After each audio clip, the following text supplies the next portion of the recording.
ಮಾಡುವ ನಮ್ಮೆಲ್ಲರ ಪ್ರೀತಿಗಳ ಪರಲೋಕದ ತಂದೆ ಯೆಹೋವ ದೇವರೇ, ಮತ್ತೊಂದು ವಾರ್ತೆ ನಿಮ್ಮ ಪರಿಶುದ್ಧವಾದ ನಾಮಕ್ಕೆ ನಾವೆಲ್ಲರೂ ಕೂಡ ನಿಮಗೆ ಕೃತಜ್ಞತೆ ಸ್ತೋತ್ರ ಸಲ್ಲಿಸುವರಾಗಿದ್ದೇವೆ.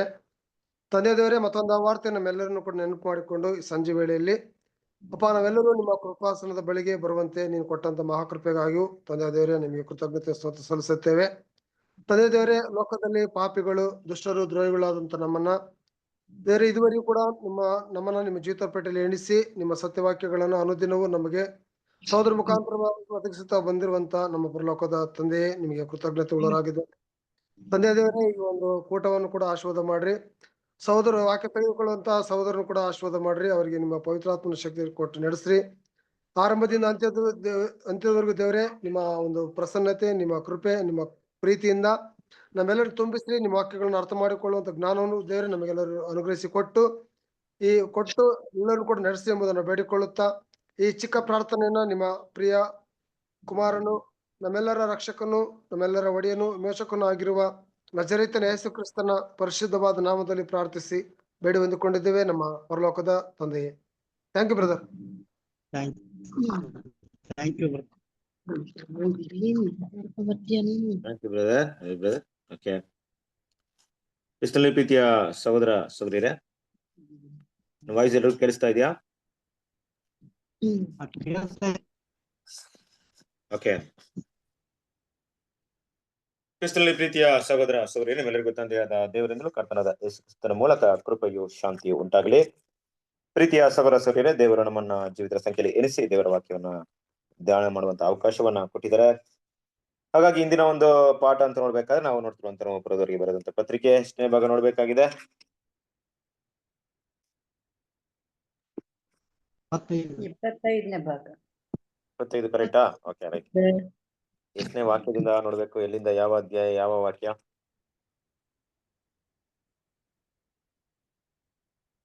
3:25 ಕಂಟಿನ್ಯೂ ಮಾಡ್ಬೇಕು.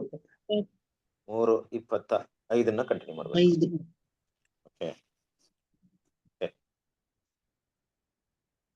ಪ್ರೀತಿಯ ಸಹೋದರ ಸಹೋದರಿಯರೇ, ನಾವು ಕಳೆದ ದಿನಗಳಲ್ಲಿ ನೋಡಿದ ಪ್ರಕಾರವಾಗಿ ಅಲ್ವಾ,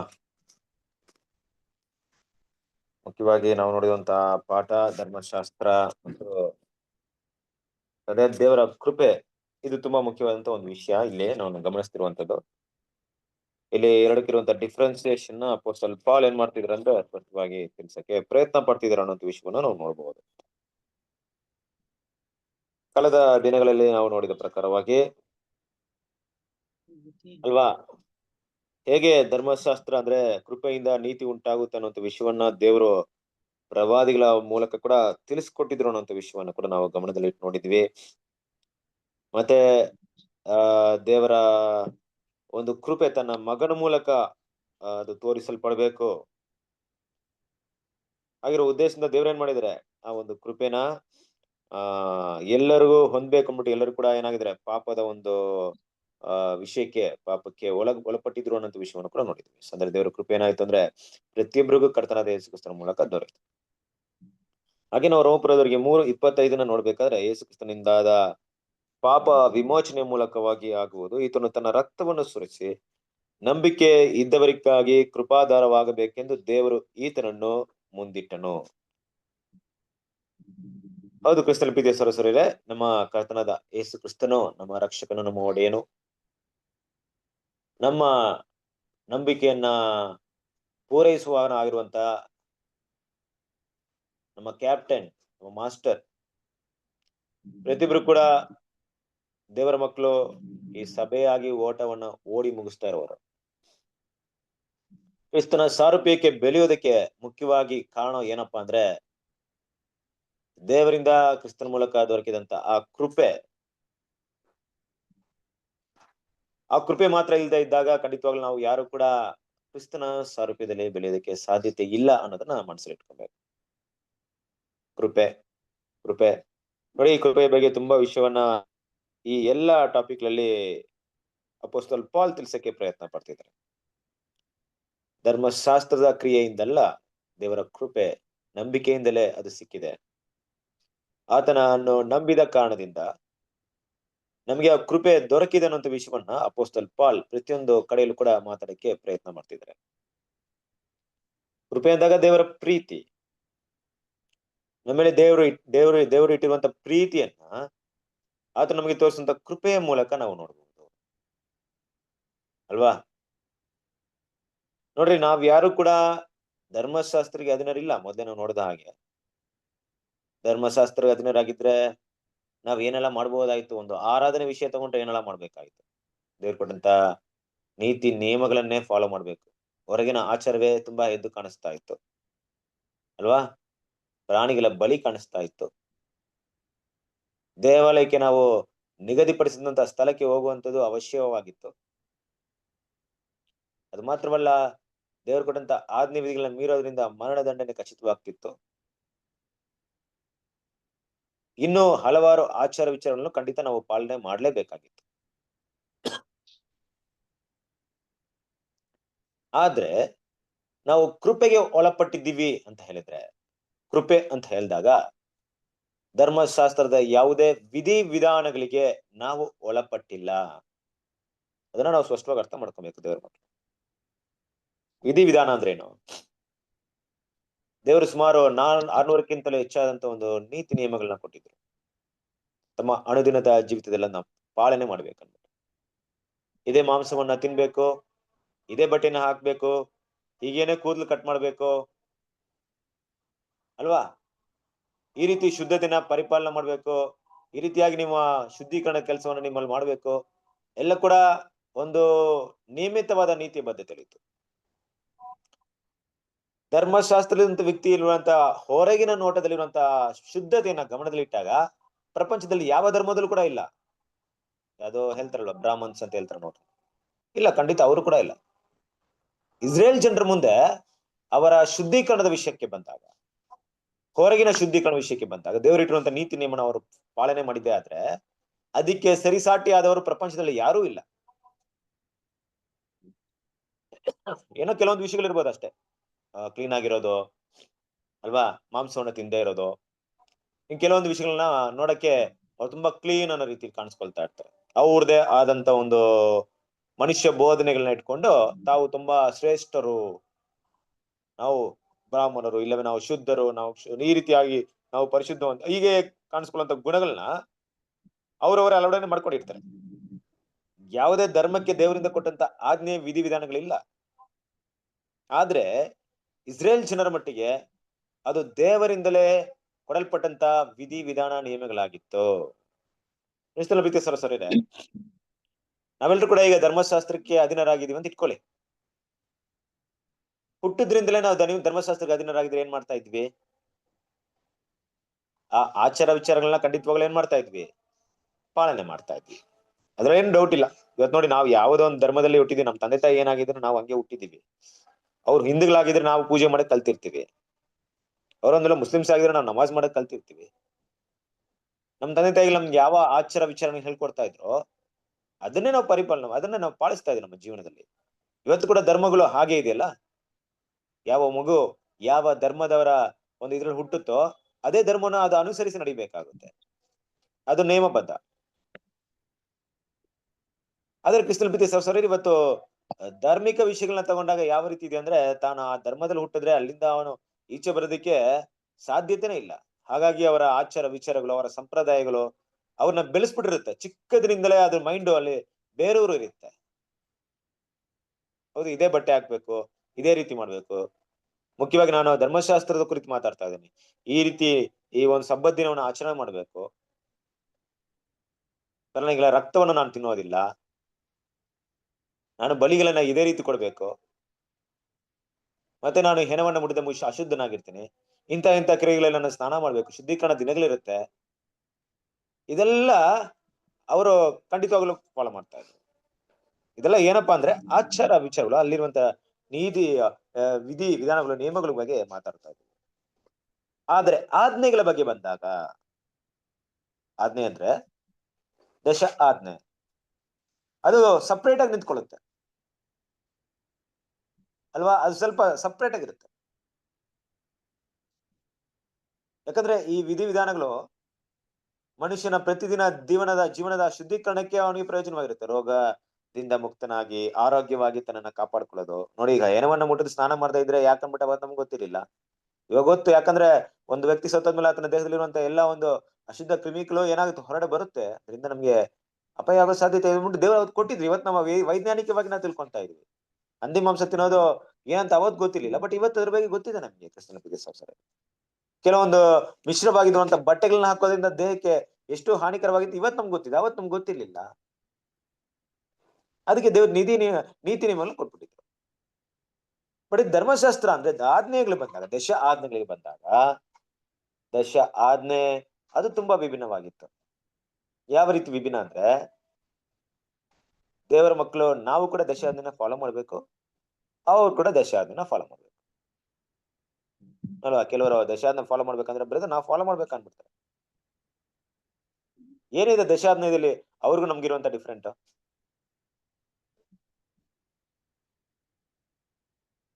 ಇಸ್ರೇಲ್ ಜನರಿಗೂ ದೇವರ ಮಕ್ಳಿಗೂ ಈ ದಶ ಆಜ್ಞೆ 10 ಕಮಾಂಡ್ಮೆಂಟ್ಸ್ ಅಲ್ಲಿ ಏನ್ ಡಿಫ್ರೆನ್ಶಿಯೇಷನ್ ಇದೆ?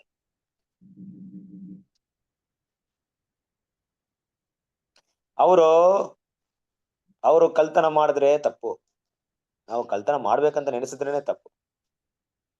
ಅವ್ರು ಕೊಲೆ ಮಾಡಿದ್ರೆ ತಪ್ಪು, ನಾವು ಕೊಲೆ ಮಾಡ್ಬೇಕಂತ ಕೋಪಗೊಂಡ್ರೆ ಕೊಲೆ. ನೋಡ್ರಿ, ಅವರು ಹೊರಗಿನ ಮಾಡಿದ್ರೆ ತಪ್ಪು, ನಾವು ಮನಸ್ಸಲ್ಲಿ ಆಸೆ ಪಟ್ರೆ ಅದು ದೇವ್ರ ದೃಷ್ಟಿಯಲ್ಲಿ ಪಾಪ. ಹೇಗಿದೆ ನಮ್ಗೆ? ಅದಕ್ಕಿಂತ ಜಾಸ್ತಿ ಇದೆ, ಕಡಿಮೆ ಇದೆಯಾ? ಜಾಸ್ತಿ ಇದೆ. ಯಾವ ರೀತಿ ಜಾಸ್ತಿ ಇದೆ? ಜಾಸ್ತಿ ಅನ್ನೋಕ್ಕಿಂತ ಹೆಚ್ಚಾಗಿ ದೇವ್ರು ನಮ್ಮ ಮನಸ್ಸಿನಲ್ಲಿ ಬರುವಂತ ಆ ವಿಷಯವನ್ನ ಅಲ್ಲೇ ಅದನ್ನ ಅಂತ್ಯ ಮಾಡ್ಬೇಕಂತ ಇಷ್ಟಪಡ್ತಾರೆ. ಅದು ಕಾರ್ಯರೂಪದಲ್ಲಿ ಬರಬಾರ್ದು. ಒಂದು ಮನಸ್ಸಿನಲ್ಲಿ ತಪ್ಪಾದ ಆಲೋಚನೆ ಬಂತು ಅಂದ್ರೆ ಅದಕ್ಕೆ ವಿರುದ್ಧವಾಗಿ ಹೋರಾಡಿ ಜಯಿಸಿ ಅದನ್ನ ಸಾಯಿಸಿ, ಅದು ಸರಿಯಲ್ಲ, ಅದು ಮಾಡಬಾರ್ದು ಅನ್ನೋ ರೀತಿಯಲ್ಲಿ ಒಳ್ಳೆ ಗುಣಗಳನ್ನ ತೋರಿಸ್ಬೇಕಂತ ಹೇಳ್ತಿದ್ದಾರೆ. ಅದು ಈಚೆ ಬರ್ಬಾರ್ದು ಅಂತಿದ್ದಾರೆ ಅಲ್ವಾ? ಇದು ದೇವರ ಒಂದು ಪ್ರೀತಿನ ಅರ್ಥ ಮಾಡ್ಕೊಳ್ಳಿ. ಮುಖ್ಯವಾಗಿ ನನ್ನ ಮನಸ್ಸಲ್ಲಿ ಒಂದು ಕೆಟ್ಟ ಆಲೋಚನೆ ಇದೆ, ಅದನ್ನ ತೆಗೆದಾಕು ಅಂತ ದೇವ್ರು ಹೇಳ್ತಾ ಇದಾರೆ. ಆದ್ರೆ ಇನ್ನೊಂದ್ ಕಡೆ ಮನಸ್ಸಲ್ಲಿ ಕೆಟ್ಟ ಆಲೋಚನೆ ಹಾಗೆ ಬಿಟ್ಬಿಡ್ತಾರೆ, ಏನು ಮಾತಾಡಲ್ಲ. ಅದು ಹೊರಡೆ ಬಂದ್ಮೇಲೆ ನೀನು ಪಾಪಿ ಅಂತ ಹೇಳ್ತಾರೆ. ಯಾವ್ದು ಕರೆಕ್ಟ್ ಅಂದ್ರೆ, ನೋಡಿ, ದೇವರ ಪ್ರೀತಿ ಮನಸ್ಸಲ್ಲಿರೋದನ್ನ ತೆಗೆದಾಕ್ಬಿಡು, ನೀನ್ ಪಾಪಿ ಆಗಲ್ಲ, ನೀನು ಕೆಟ್ಟವನ್ ಆಗಲ್ಲ ಅಂತ ಹೇಳ್ತಾ ಇದ್ದಾರೆ. ಹಾಗೆ ಕ್ರಿಸ್ತನ ಪ್ರೀತಿಯ ಸಹೋದರರೇ, ಏನಕ್ಕಪ್ಪ ಈ ವಿಷಯವನ್ನ ಮಾತಾಡ್ತಾ ಇದೀವಿ ಈಗ ಅಂತ ಹೇಳಿದಾಗ, ಅವರಿಗೂ ನಮಗೂ ಇರುವಂತ ಈ ಡಿಫ್ರೆನ್ಶಿಯೇಷನ್ ನ ಲೆಕ್ಕಾಚಾರ ಮಾಡಿದಾಗ ನಮಗೆ ಮಾತ್ರ ಕೃಪೆ ಇಲ್ದೇ ಇದ್ರೆ ಪ್ರತಿ ಕ್ಷಣವೂ ಕೂಡ ದೇವರ ಮುಂದೆ ಪಾಪಿಗಳಾಗಿ ಕಾಣಿಸ್ಕೊಳ್ತಾ ಇದ್ವಿ, ಪ್ರತಿ ಕ್ಷಣವೂ. ಆದ್ರೆ ದೇವರ ಮಹಾಕೃಪೆ ನಮಗೆ ಸಿಕ್ಕಿದ ಒಂದೇ ಒಂದು ಕಾರಣದಿಂದ, ಆ ಕೃಪೆಯ ಮೂಲಕ ನಮ್ಮ ಪಾಪಗಳನ್ನ ದೇವರು ಗಣನೆಗೆ ತಗೊಳ್ತಿಲ್ಲ. ನಾವು ಕೃಪಾಸನದ ಮುಂದೆ ಯಾವಾಗ ಬೇಕಾದ್ರೂ ಹೋಗುವಂತ ಅವಕಾಶವನ್ನ ನಮಗೆ ಕೊಟ್ಬಿಟ್ಟಿದ್ದಾರೆ. ಈ ಒಂದು ಮಹಾ ಒಂದು ಅವಕಾಶ, ಒಂದು ಭಾಗ್ಯ, ಒಂದು ದೊಡ್ಡ ಆಪರ್ಚುನಿಟಿ ಯಾವ ರೀತಿ ಇದೆ ಅಂದ್ರೆ, ಆ ಆಪರ್ಚುನಿಟಿ ಯಾವುದರ ಮೇಲೆ ಕೊಡ್ತಾ ಇದ್ದಾರೆ ದೇವರಂದ್ರೆ, ಕರ್ತನಾದ ಯೇಸು ಕ್ರಿಸ್ತನ ಮೇಲೆ ಇರುವಂತ ನಂಬಿಕೆ ಮೂಲಕ ಕೊಟ್ಬಿಡ್ತಾರೆ ಆ ಕೃಪೆನ. ನಂಬಿದ್ಯಾ? ತಗೋ, ನಿನಗೆ ಕೃಪೆ ಇದೆ. ಗೊತ್ತಿದೆ ನಿನ್ನ ಬಲಹೀನತೆ ನನಗೆ, ಆದ್ರೆ ನಿನ್ನ ಪಾಪವನ್ನ ಬಿಡೋದಿಕ್ಕೆ ನೀನೇನ್ ಮಾಡ್ಬೇಕು? ಪ್ರತಿನಿತ್ಯ ಪ್ರಯತ್ನ ಪಡೋ. ನನಗ್ ಗೊತ್ತು ನೀನ್ ಬೀಳ್ತೀಯ ಅಂತ, ಆದ್ರೂ ಕೂಡ ನನ್ನ ಕೃಪೆ ಇದೆ, ಹೆದರ್ಕೊಂಬೇಡ. ಆದ್ರೆ ನಿನ್ನ ಉದ್ದೇಶ ಮಾತ್ರ ಅದನ್ನ ಬಿಡ್ಬೇಕಂತ ಉದ್ದೇಶ ಇರ್ಬೇಕು, ಅದನ್ನ ಮಾಡ್ಬೇಕಂತ ಉದ್ದೇಶ ಇರಬಾರ್ದು ಅಂತ ಪ್ರತಿ ಸರಿ ಏನ್ ಮಾಡ್ತಿದ್ರೆ ದೇವರ ಕೃಪೆ ನಮ್ಗೆ ಮಾತಾಡ್ತಾ ಇರ್ತಾರೆ. ಹಾಗಾಗಿ ಈ ಕೃಪೆ ಸಿಗೋದಿಕ್ಕೆ ದೇವ್ರು ಕೊಟ್ಟಿರೋಂತ ದೊಡ್ಡ ಪ್ರೈಸ್ ಏನಪ್ಪಾ, ದೊಡ್ಡ ಬೆಲೆ ಏನಪ್ಪಾ, ಏನ್ ಬೆಲೆ ಕೊಟ್ರು ದೇವ್ರು ಅಂತ ಹೇಳಿದಾಗ, ಏನ್ ಬೆಲೆ ಕೊಟ್ಟಿದ್ರೆ? ತನ್ನ ಒಬ್ಬನೇ ಮಗನ ರಕ್ತವನ್ನು ಸುರಿಸಿದೆ. ಸಾಗಿರ್ಬೇಕು ಕ್ರಿಸ್ತನ ಪ್ರೀತಿಯ ಸಹೋದರರೇ, ಈ ರಕ್ತಕ್ಕೆ ಒಂದು ಬೆಲೆ ಇದೆ. ಆ ಬೆಲೆ ಯಾರು ಅರ್ಥ ಮಾಡ್ಕೊಬೇಕಂತ ದೇವ್ರು ಯೋಚನೆ ಮಾಡ್ತಾರೆ. ದೇವ್ರ ಮಕ್ಕಳು ನಾವು ಕೂಡ ಅದ್ರ ಬೆಲೆ ಅರ್ಥ ಮಾಡ್ಕೊಬೇಕಂತ ದೇವ್ರು ಬಯಸ್ತಾರೆ. ಅದು ಯಾವ ರೀತಿ ಅಂದ್ರೆ, ನಿನ್ನ ಕೈಯಲ್ಲಿ ಆಗಿಲ್ಲ ಅಂದ್ರೆ ತಗೋ, ಇದನ್ನ ಯೂಸ್ ಮಾಡು, ಆದ್ರೆ ಅದನ್ನ ದುರುಪಯೋಗ ಪಡಿಸ್ಬೇಡ ಅಂತಿದ್ದಾರೆ ಅಲ್ವಾ? ನಮ್ ಪೇರೆಂಟ್ಸ್ ನಮ್ ಕೈಲಿ ಯಾರು ದುಡ್ಡು ಕೊಡ್ತಾರೆ ಅಂತ ಇಟ್ಕೊಳ್ಳಿ. ಮಕ್ಳಿದ್ದಾರೆ, ಈಗ ಮಕ್ಳು ಚಿಕ್ಕವರಿದ್ದಾಗ ಅವ್ರ ಕೈಲಿ ದುಡ್ಡು ಕೊಡಲ್ಲ. ಒಂದ್ ಕಾಲೇಜ್ ಹೋಗ್ಬೇಕು ದುಡ್ಡು ಕೊಡ್ತಾರೆ, 1,000 ರೂಪಾಯಿ ಕೊಡ್ತಾರೆ ಅಲ್ವಾ? ಆ ಮಗು ಅದ್ರ ಬೆಲೆ ಗೊತ್ತಿಲ್ದಿದ್ರೆ ಏನ್ ಮಾಡ್ತಾನೆ? ಆ 1,000 ರೂಪಾಯಿ ದುಡಿಯೋದು ಎಷ್ಟು ಕಷ್ಟ ಅಂತ ಗೊತ್ತಿಲ್ದಿದ್ರೆ ಏನ್ ಮಾಡ್ತಾನೆ?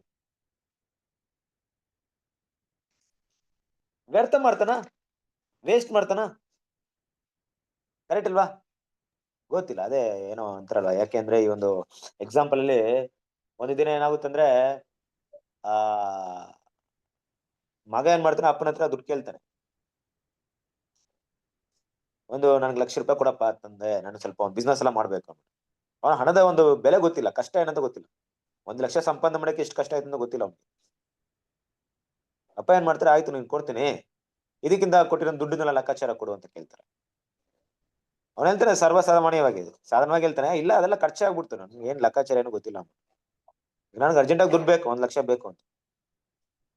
ಅವಾಗ ತಂದೆ ಹೇಳ್ತಾರೆ, ಆಯ್ತು ನಾನು ಕೊಡ್ತೀನಿ, ನನಗೇನ್ ಮಾಡಂದ್ರೆ ನೀನು ಪ್ರತಿದಿನ ನನಗೆ ₹10 ದುಡ್ಕೊಂಬ, ನನಗೆ 30 ದಿನ ಕೊಡು, ಅದಾದ್ಮೇಲೆ ನಾನು ನಿನ್ಗೆ ಏನ್ ಮಾಡ್ತೀನಿ, ನಿನಗೆ ನಾನು ಕೇಳಿದಂತ ದುಡ್ಡು ಕೊಡ್ತೀನಿ.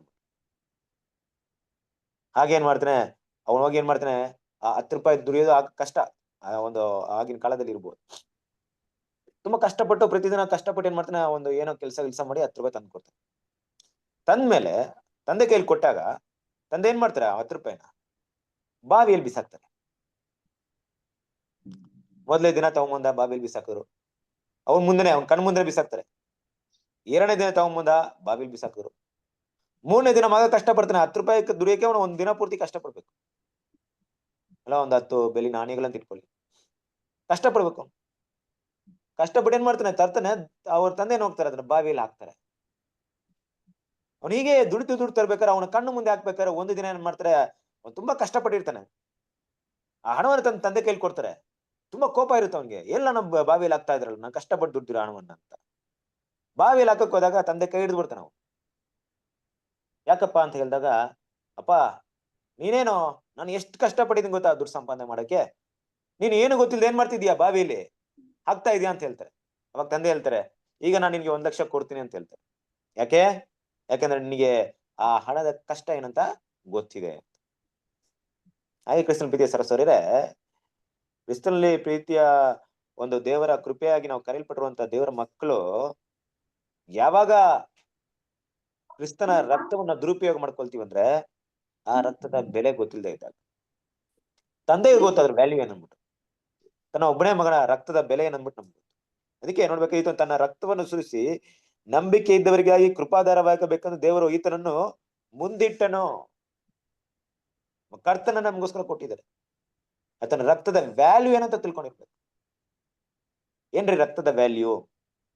ಪಾಪ ಮಾಡಿ ಕ್ರಿಸ್ತನ ಕೃಪಾಸನದ ಮುಂದೆ ಹೋಗಿ ದೇವರ ಹತ್ರ ಯಾವತ್ತಾದ್ರು ನೀವು ಬೇಡಿ, ನೀವು ಪೂರ್ಣ ಮನಸ್ಸಿಂದ ಬೇಡಿ, ನೀವು ಪಾಪ ಕ್ಷಮಾಪಣೆ ಹೊಂದದೆ ಹಿಂತಿರುಗಿದ್ದೀರಾ? ಯಾವತ್ತಾದ್ರೂ ರಿಟರ್ನ್ ಆಗಿದ್ದೀರಾ? ಖಂಡಿತ ಸಾಧ್ಯತೆ ಇಲ್ಲ ಅಲ್ವಾ? ಆ ರೀತಿ ಆಗೋದಕ್ಕೆ ಖಂಡಿತ ಸಾಧ್ಯತೆ ಇಲ್ಲ. ಅದರಿಂದ ದೇವರ ಮಕ್ಕಳು ಇಲ್ಲಿ ಅರ್ಥ ಮಾಡ್ಕೊಬೇಕಾಗಿರೋದು ಏನಪ್ಪಾ ಅಂದ್ರೆ, ಒಂದು ವಿಷಯವನ್ನ ತಿಳ್ಕೊಬೇಕು. ಸರ್ ಎಲ್ರು ಮ್ಯೂಟ್ ಮಾಡ್ಕೊಳ್ಳಿ, ದಯವಿಟ್ಟು ಕ್ಷಮಿಸ್ಕೊಳ್ಳಿ, ಮ್ಯೂಟ್ ಮಾಡ್ರಿ. ನೀವೇ ಮುಂದೆ ಸಾರಿ. ಓಕೆ, ಕ್ರಿಸ್ತನ ಪ್ರೀತಿಯ ಸಹೋದರರೇ, ಹಾಗಾಗಿ ದೇವ್ರ ಮಕ್ಳು ಏನ್ ಮಾಡ್ಬೇಕಂದ್ರೆ ಆ ರಕ್ತದ ಒಂದು ಬೆಲೆನ ತಿಳ್ಕೊಂಡಿರ್ಬೇಕಾಗಿದೆ. ಅದನ್ನ ನಾವು ವ್ಯರ್ಥ ಮಾಡಬಾರ್ದು. ಕೃಪಾಸನದ ಮುಂದೆ ಹೋದಾಗ ಏನಾಗುತ್ತಂದ್ರೆ, ಆ ಕೃಪಾಸನದ ಮುಂದೆ ಹೋಗಿ ನಾವು ಕೇಳಿದಾಗ ಪ್ರತಿ ಸರಿ ದೇವರು ಪಾಪ ಕ್ಷಮಾಪಣೆ ನಮ್ಗೆ ಕೊಡ್ತಾರೆ. ಕ್ಷಮಾಪಣೆ ಇಲ್ದೆ ಯಾವತ್ತಾದ್ರೂ ನಾವು ರಿಟರ್ನ್ ಬಂದಿದೀವಾ? ಇಲ್ಲ. ದೇವರು ನಮ್ಮ ಪಾಪವನ್ನ ಕ್ಷಮಿಸೋದಿಲ್ಲ ಅಂತ ಯಾವತ್ತಾದ್ರು ದೇವ್ರು ಹೇಳಿದಾರ? ಆತರ ಒಂದು ಭಾವನೆ ಯಾವ ತರ ಆಗಿದೆ ನಿಮ್ಗೆ? ಇಲ್ಲ. ನೀವು ಪೂರ್ಣ ಹೃದಯದಿಂದ ಆತನ ಕೃಪಾಸನ ಮುಂದೆ ಹೋದಾಗ, ಇಲ್ಲಪ್ಪ ನಾನು ಕ್ಷಮಿಸಲ್ಲ ಅಂತ ದೇವ್ರು ಯಾವತ್ತಾದ್ರೂ ಹೇಳುವಂತ ವಿಷಯಗಳನ್ನ ಗಮನಿಸಿದ್ರ ನೀವು? ಆ ಮನಸ್ಸಿಗೆ ಯಾವತ್ತೂ ತೋಚಿದೆಯಾ ನಿಮ್ಗೆ? ಇಲ್ವೇ ಇಲ್ಲ. ಯಾವುದೇ ಪಾಪವಿದ್ರೂ ಕ್ಷಮಿಸಕ್ಕೆ ದೇವ್ರು ಸಿದ್ಧವಾಗಿದ್ದಾರೆ ಕ್ರಿಸ್ತನ ಪ್ರೀತಿಯ ಸಹೋದರರೇ.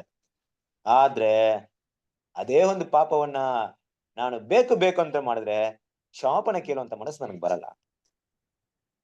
ಅದರಿಂದ ದೇವ್ರ ಮಕ್ಕಳು ಈ ಕೃಪೆಯನ್ನ ಅರ್ಥ ಮಾಡ್ಕೊಳ್ಳಿ. ಕೃಪೆಯ ಒಂದು ವಿಶೇಷತೆ ಏನ್ ಮಾಡೋಣ, ನಾವು ಅರ್ಥ ಮಾಡ್ಕೊಳ್ಳೋಣ.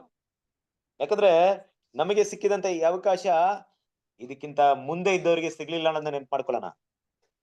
ಅವ್ರಿಗೆ ಬೇರೆ ತರ ಇತ್ತು ಜಡ್ಜ್ಮೆಂಟ್. ನಮಗೆ ಬೇರೆ ತರ ಜಜ್ಮೆಂಟ್ ಇದೆ. ಯಾವ ತರ ಇತ್ತು ಅವ್ರಿಗೆ ಜಜ್ಮೆಂಟ್? ವಾಕ್ಯವನ್ನು ಓದಿ, ರೋಮಪುರದವರಿಗೆ 3:26 ವಾಕ್ಯ. ದೇವರು ಹಿಂದಿನ ಕಾಲದ ಪಾಪಗಳನ್ನು ದಂಡಿಸದೆ ಸಹಿಸಿಕೊಂಡಿರಲಾಗಿ ತನ್ನ ನೀತಿಯನ್ನು ಈಗಿನ ಕಾಲದಲ್ಲಿ ಹೀಗೆ ತೋರಿಸಿ, ತಾನು ನಿತ್ಯ ಸ್ವರೂಪನಾಗಿಯೂ ಯೇಸುವಿನಲ್ಲಿ ನಂಬಿಕೆ ಇಡುವವರನ್ನು ನೀತಿವಂತರೆಂದು ನಿರ್ಣಯಿಸುವನಾಗಿ ಕಾಣಿಸಿಕೊಂಡಿದ್ದಾನೆ. ಹೌದಾ?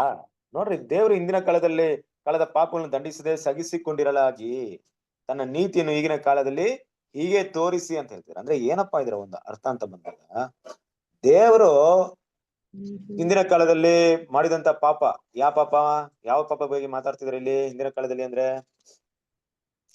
ಯಾವ ವಿಷಯದ ಬಗ್ಗೆ ಮಾತಾಡ್ತಿರ್ಬೋದು? ಹೇಳ್ರಿ. ಆದಾಮನ್ ಮಾಡಿದ ಪಾಪ ಬಗ್ಗೆ. ಆದಾಮನು ಮಾಡಿದಂತ ಪಾಪ. ಆದಾಮನು ಮಾಡಿದಂತ ಪಾಪದ ದಂಡನೆ ಏನು? ಮರಣ. ಮರಣ. ಬರ್ಲಿಲ್ವಾ ಯಾರಿಗೂ ಮರಣ ದಂಡನೆ? ಎಲ್ಲರಿಗೂ ಬಂತು ಬ್ರದರ್. ಎಲ್ಲರಿಗೂ ಬಂತಲ್ಲ? ಎಲ್ಲರಿಗೂ ಬಂತಲ್ಲ? ಹೌದು. ಮತ್ತೆ ಇಲ್ಲಿ ಹಿಂದಿನ ಕಾಲದ ಪಾಪಗಳನ್ನು ದಂಡಿಸದೆ ಸಹಿಸಿಕೊಂಡಿರಲಾಗಿ ಅಂತ ಯಾಕೆ ಬಂದಿದೆ? ಅಂದ್ರೆ ಧರ್ಮಶಾಸ್ತ್ರಕ್ಕೆ ವಿರೋಧವಾಗಿ ನಡೆದಿದ್ದ ಬ್ರದರ್. ಧರ್ಮಶಾಸ್ತ್ರ ವಿರೋಧವಾಗಿ ನಡೆದಿರೋದನ್ನ ತಗೊಳ್ಳೋಣ. ಧರ್ಮಶಾಸ್ತ್ರ ವಿರೋಧ ನಡೆದಾಗ ಅವನ ದೇವರು ದಂಡಿಸಿಲ್ವಾ? ದಂಡಿಸಿಲ್ವಾ?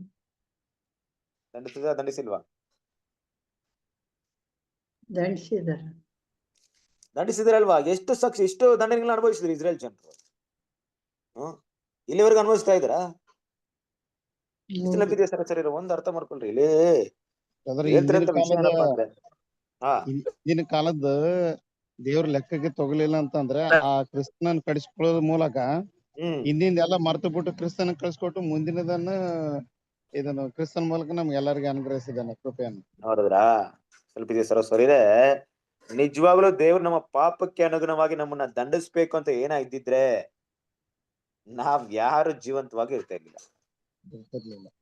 ಇಡೀ ಪ್ರಪಂಚವಾಗಿ ಎಲ್ಲ ಪ್ರತಿಯೊಂದು ಮನುಕುಲವೂ ಹೇಳ್ತಾ ಇದ್ರು. ಆದ್ರೆ ದೇವರು ಅವರ ಪಾಪಕ್ಕೆ ತಕ್ಕ ಹಾಗೆ ಅವ್ರನ್ನ ಏನ್ ಮಾಡಿಲ್ಲ? ಶಿಕ್ಷೆ ಮಾಡ್ಲಿಲ್ಲ. ಬದಲಾಗಿ ಏನ್ ಮಾಡಿದ್ರು? ತಾತ್ಕಾಲಿಕವಾಗಿ ಕೆಲವೊಂದು ಶಿಕ್ಷೆನ ಕೊಟ್ಕೊಂಡ್ ಬಂದ್ರು. ಆದ್ರೆ ಏನಕ್ಕೆ ಅಂದ್ರೆ, ಸ್ವಲ್ಪ ದಿನ ಇರ್ಲಿ, ಸ್ವಲ್ಪ ದಿನ ತರ್ಕೊಳ್ಳಿ, ನನ್ನ ಮಗ ಬಂದ್ಬಿಡ್ತಾರೆ, ನನ್ನ ಮಗನ ಮೂಲಕ ನಿಮ್ಮನ್ನ ಏನ್ ಮಾಡ್ತೀನಿ, ಎಲ್ರು ಹೇಗಾದ್ರೂ ಬಿಡಿಸ್ತೀನಿ ಅನ್ನೋಂತ ಭಾವನೆಯಿಂದ ಏನ್ ಮಾಡಿದ್ರು?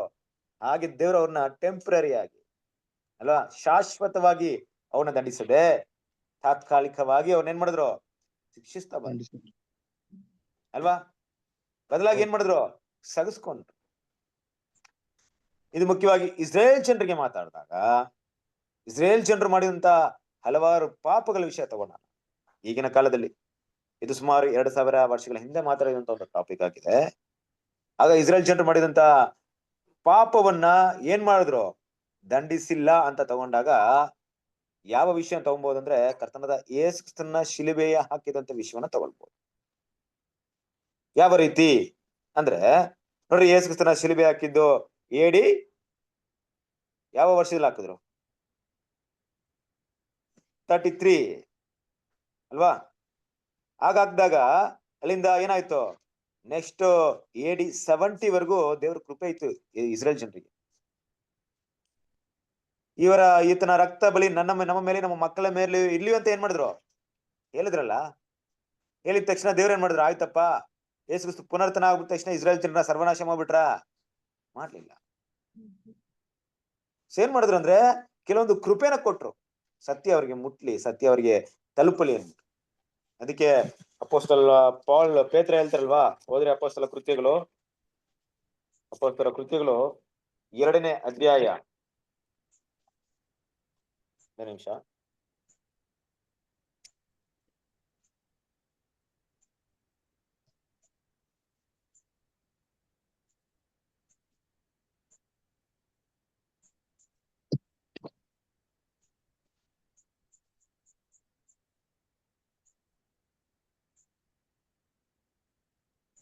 ಎರಡನೇ ಅಧ್ಯಾಯ 22ನೇ ವಾಕ್ಯ ಹೋದ್ರಿ. ಇಸ್ರೇಲ್ ಜನರೇ, ನನ್ನ ಮಾತುಗಳನ್ನು ಲಾಲಿಸಿರಿ. ನಜರೇತನ ಯೇಸು ಇದ್ದನಲ್ಲ, ದೇವರು ನಿಮಗೂ ತಿಳಿದಿರುವಂತೆ ಆತನ ಕೈಯಿಂದ ಮಾತುಗಳನ್ನು ಅದ್ಭುತಗಳನ್ನು ಸೂಚಕಾರ್ಯಗಳನ್ನು ನಿಮ್ಮಲ್ಲಿ ನಡೆಸಿ ಆತನನ್ನು ತನಗೆ ಮೆಚ್ಚಿಕೆಯಾದವನೆಂದು ನಿಮಗೆ ತೋರಿಸಿಕೊಟ್ಟನು.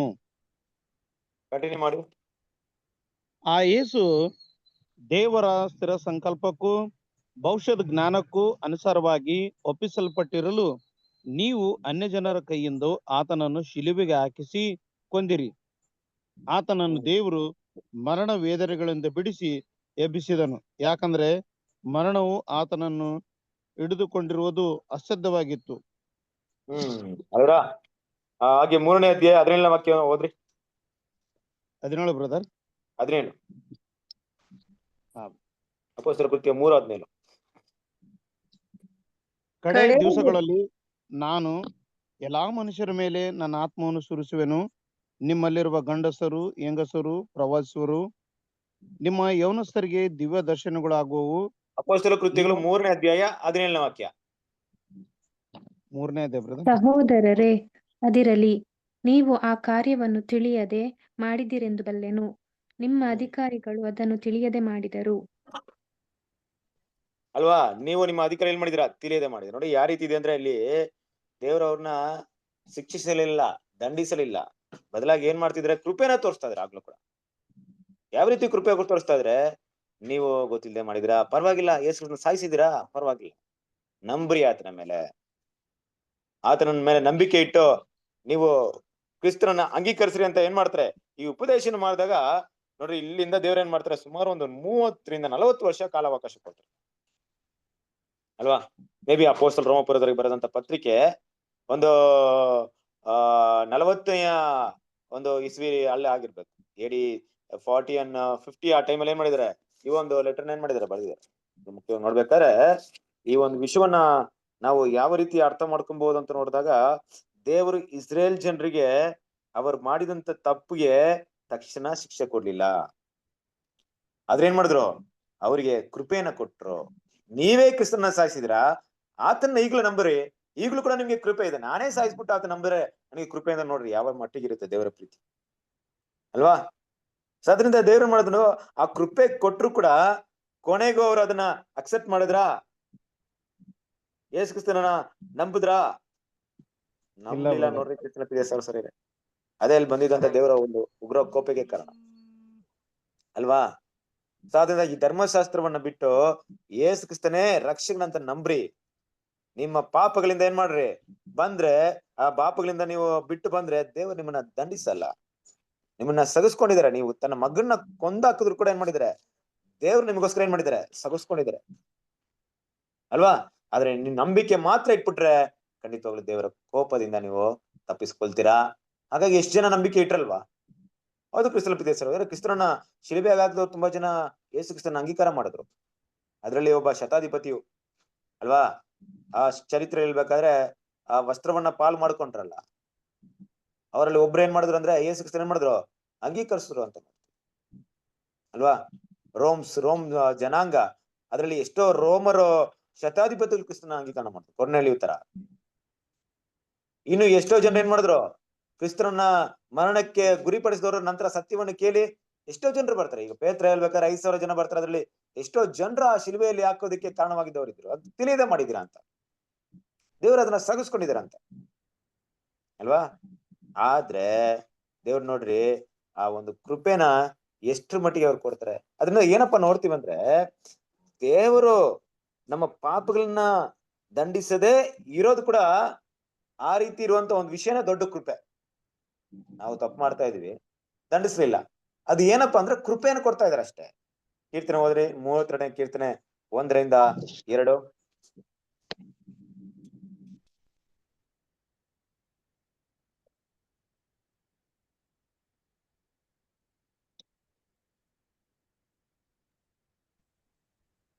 ಯಾವನ ದ್ರೋಹವು ಪರಿಹಾರವಾಗಿದೆಯೋ, ಯಾವನ ಪಾಪವು ಕ್ಷಮಿಸಲ್ಪಟ್ಟಿದೆಯೋ ಅವನೇ ಧನ್ಯನು. ಯೆಹೋವನು ಯಾವನ ಲೆಕ್ಕಕ್ಕೆ ಅಪರಾಧವನ್ನು ಎಣಿಸುವುದಿಲ್ಲವೋ, ಯಾವನ ಹೃದಯದಲ್ಲಿ ಕಪಟವಿರುವುದಿಲ್ಲವೋ ಅವನು ಧನ್ಯನು. ನೋಡಿದ್ರ?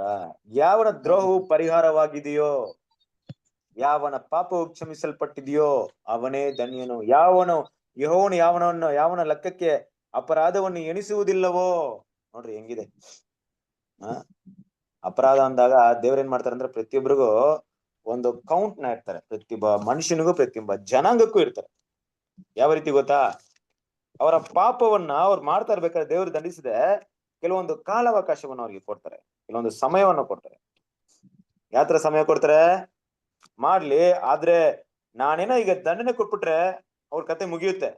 ಅವರು ಮಾನಸಾಂತರ ಪಡುವುದಕ್ಕೆ ಯಾವ್ದಾದ್ರು ಅವಕಾಶವಿದೆಯಾ ನೋಡೋಣ ಅಂತ ಏನ್ ಮಾಡ್ತಾರೆ ದೇವರು? ಅವ್ರಿಗೆ ಒಂದು ಅವಕಾಶವನ್ನ ಕೊಡ್ತಾರೆ. ಕೊಟ್ಟಿದಾರ? ಸತ್ಯದಲ್ಲಿ ಎಲ್ರು ಕೊಟ್ಟಿದಾರ ಈ ತರ ದೇವರು? ನೋಡ್ರಿ, ಆದಿಕಾಂಡ 15ನೇ ಅಧ್ಯಾಯ 16ನೇ ವಾಕ್ಯ ಹೋದ್ರಿ. ಆದಿಕಾಂಡ 15ನೇ ಅಧ್ಯಾಯ 16ನೇ ವಾಕ್ಯ.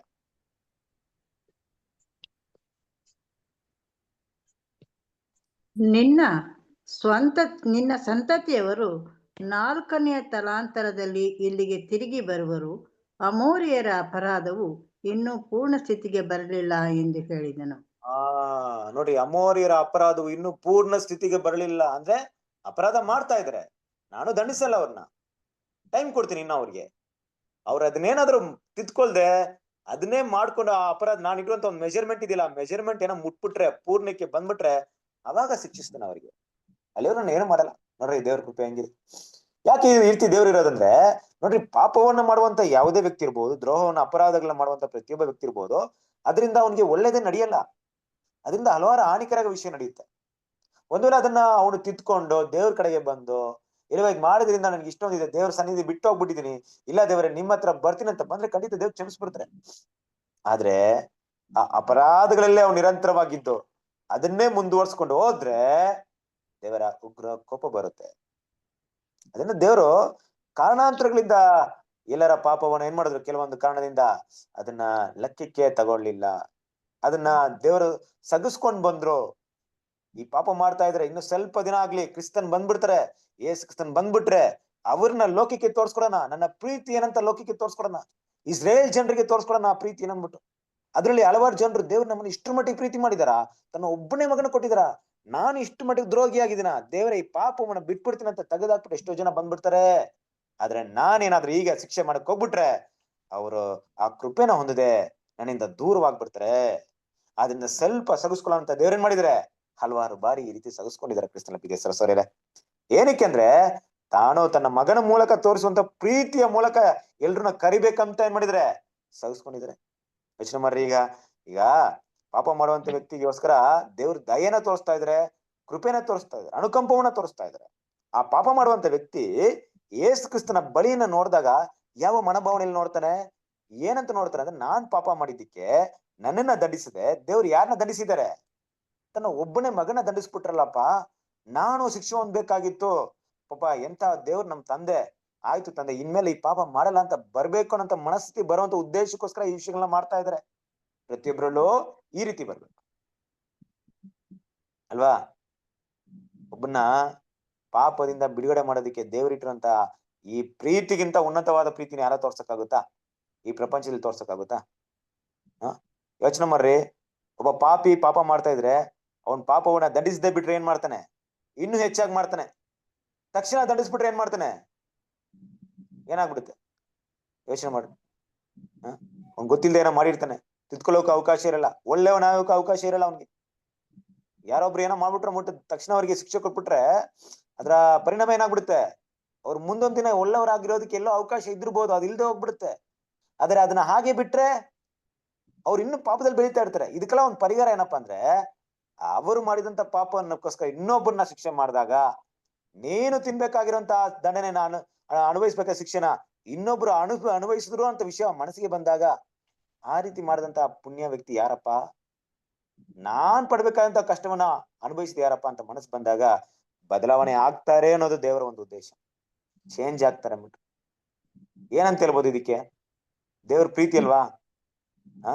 ನಾವು ಹೇಗಾದ್ರೂ ಬದಲಾವಣೆ ಆಗ್ಬೇಕು ಅಂದ್ಬಿಟ್ಟು ದೇವ್ರೇನ್ ಮಾಡ್ತಾ ಇದಾರೆ, ನಮ್ಮ ಹಲವಾರು ವಿಷಯಗಳನ್ನ ದೇವ್ರೇನ್ ಮಾಡಿದ್ರೆ ಸವಲ್ಸ್ಕೊಳ್ತಾ ಇದಾರೆ. ಅದನ್ನೇ ನೋಡ್ತೀವಿ ಕ್ರಿಸ್ತನ ಪ್ರೀತಿಯ ಸಹೋದರರೇ, ತಂದೆಯಾದ ದೇವರು ನಮ್ಮ ಪಾಪಗಳನ್ನ, ಮನುಷ್ಯರ ಪಾಪಗಳನ್ನ ಇಷ್ಟು ದಿನ ಏನ್ ಮಾಡ್ತಿದ್ರು, ಅದು ಗಣನೆ ತಗೊಳ್ದೆ ಇದ್ರು ಕೂಡ ಒಂದು ದಿನ ಬರುತ್ತೆ, ಆ ದಿನ ನಮ್ಮ ಪಾಪಗೋಸ್ಕರ ದೇವರಿಗೂ ನಮಗೂ ಪಕ್ಷದಲ್ಲಿ ಇದ್ದು ವಾದಾಡುವಂತವ್ರು ಯಾರಾಗಿರ್ತಾರೆ? ಕರ್ತನಾದ ಯೇಸು ಕ್ರಿಸ್ತನು ಅಡ್ವೊಕೇಟ್ ಆಗಿದ್ರೆ.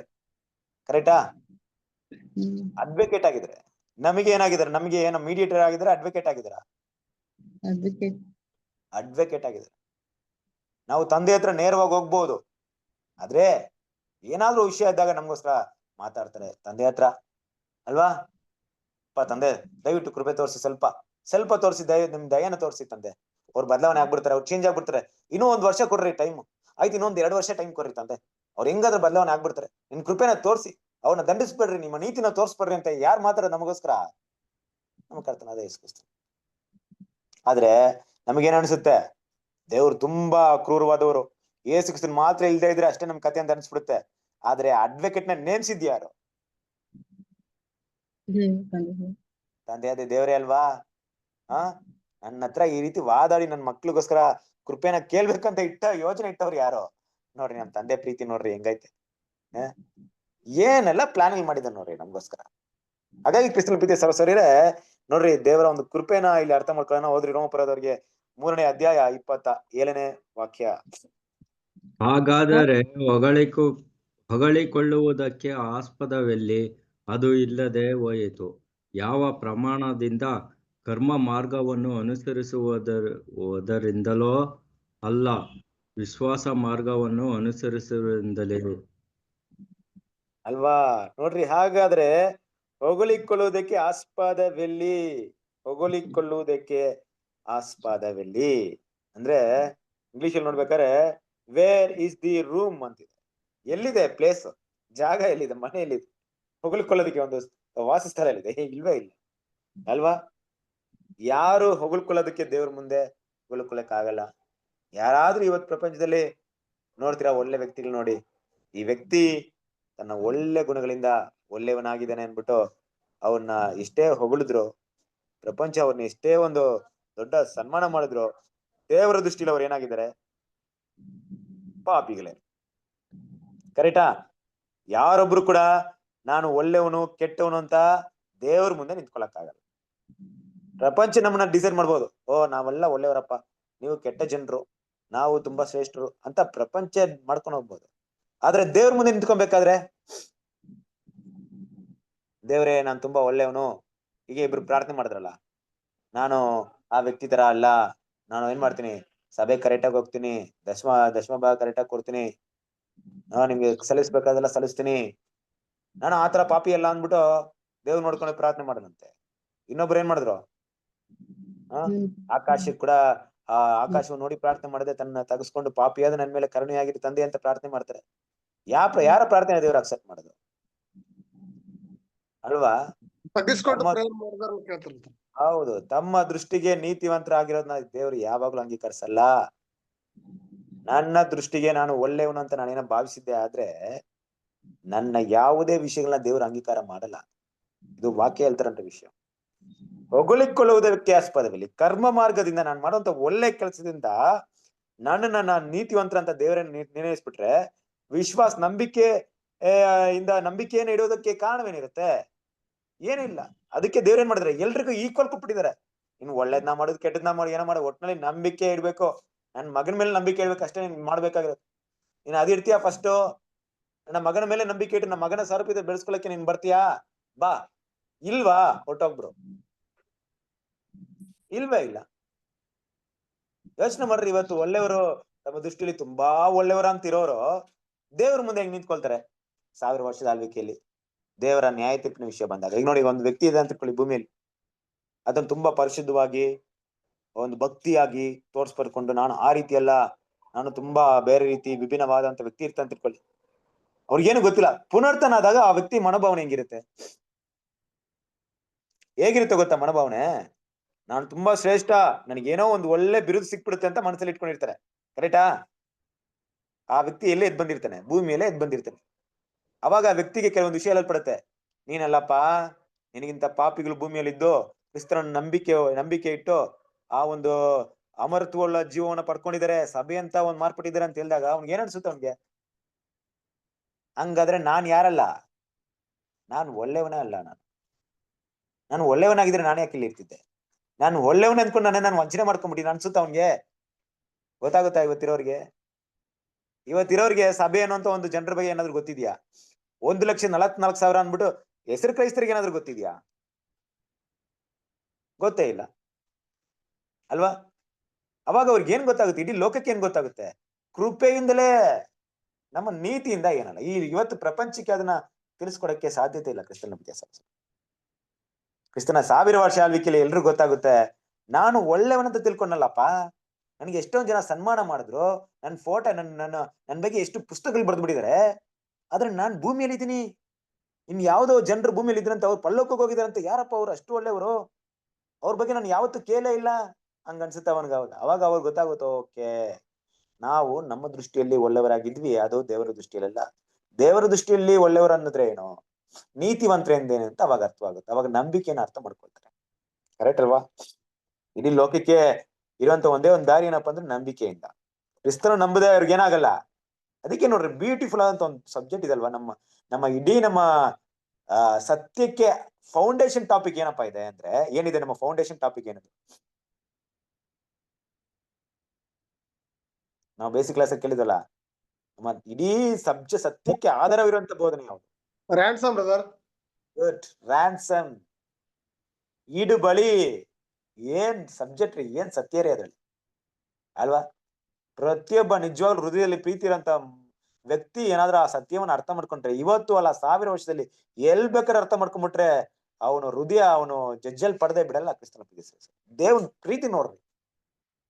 ಎಲ್ರಿಗೂ ರಕ್ಷಣೆ ಹೇಳಕ್ಕೆ ದೇವ್ರು ಇಟ್ಟಿರುವಂತ ಮಾರ್ಗ ನೋಡ್ರಿ. ತನ್ನ ಒಬ್ಬನೇ ಮಗನ ಕೊಟ್ಟಿದ್ದಾರೆ ಅಂದ್ಮೇಲೆ ಎಲ್ಲರ ಹೃದಯ ಏನಾಗುತ್ತೆ? ಕರ್ಗೋಗುತ್ತೆ ದೇವ್ರ ಮುಂದೆ. ರ್ಯಾನ್ಸಮ್ ಅಲ್ವಾ? ನಾನೇ ಒಳ್ಳೆಯವನಂತ ತಿಳ್ಕೊಂಡಪ್ಪ, ಆದ್ರೆ ಇಡೀ ಲೋಕದಲ್ಲಿ ದೇವರ ಸೃಷ್ಟಿಯಲ್ಲಿ ಒಳ್ಳೆಯವರಂದ್ರೆ ತನ್ನ ದೇವರು ಸೃಷ್ಟಿ ಮಾಡಿದಂತ ಏಕೈಕ ಪುತ್ರನಾಗಿರುವಂತ ಕರ್ತನಾದ ಯೇಸು ಕ್ರಿಸ್ತನ್ ಮಾತ್ರ ಒಳ್ಳೆಯವರು.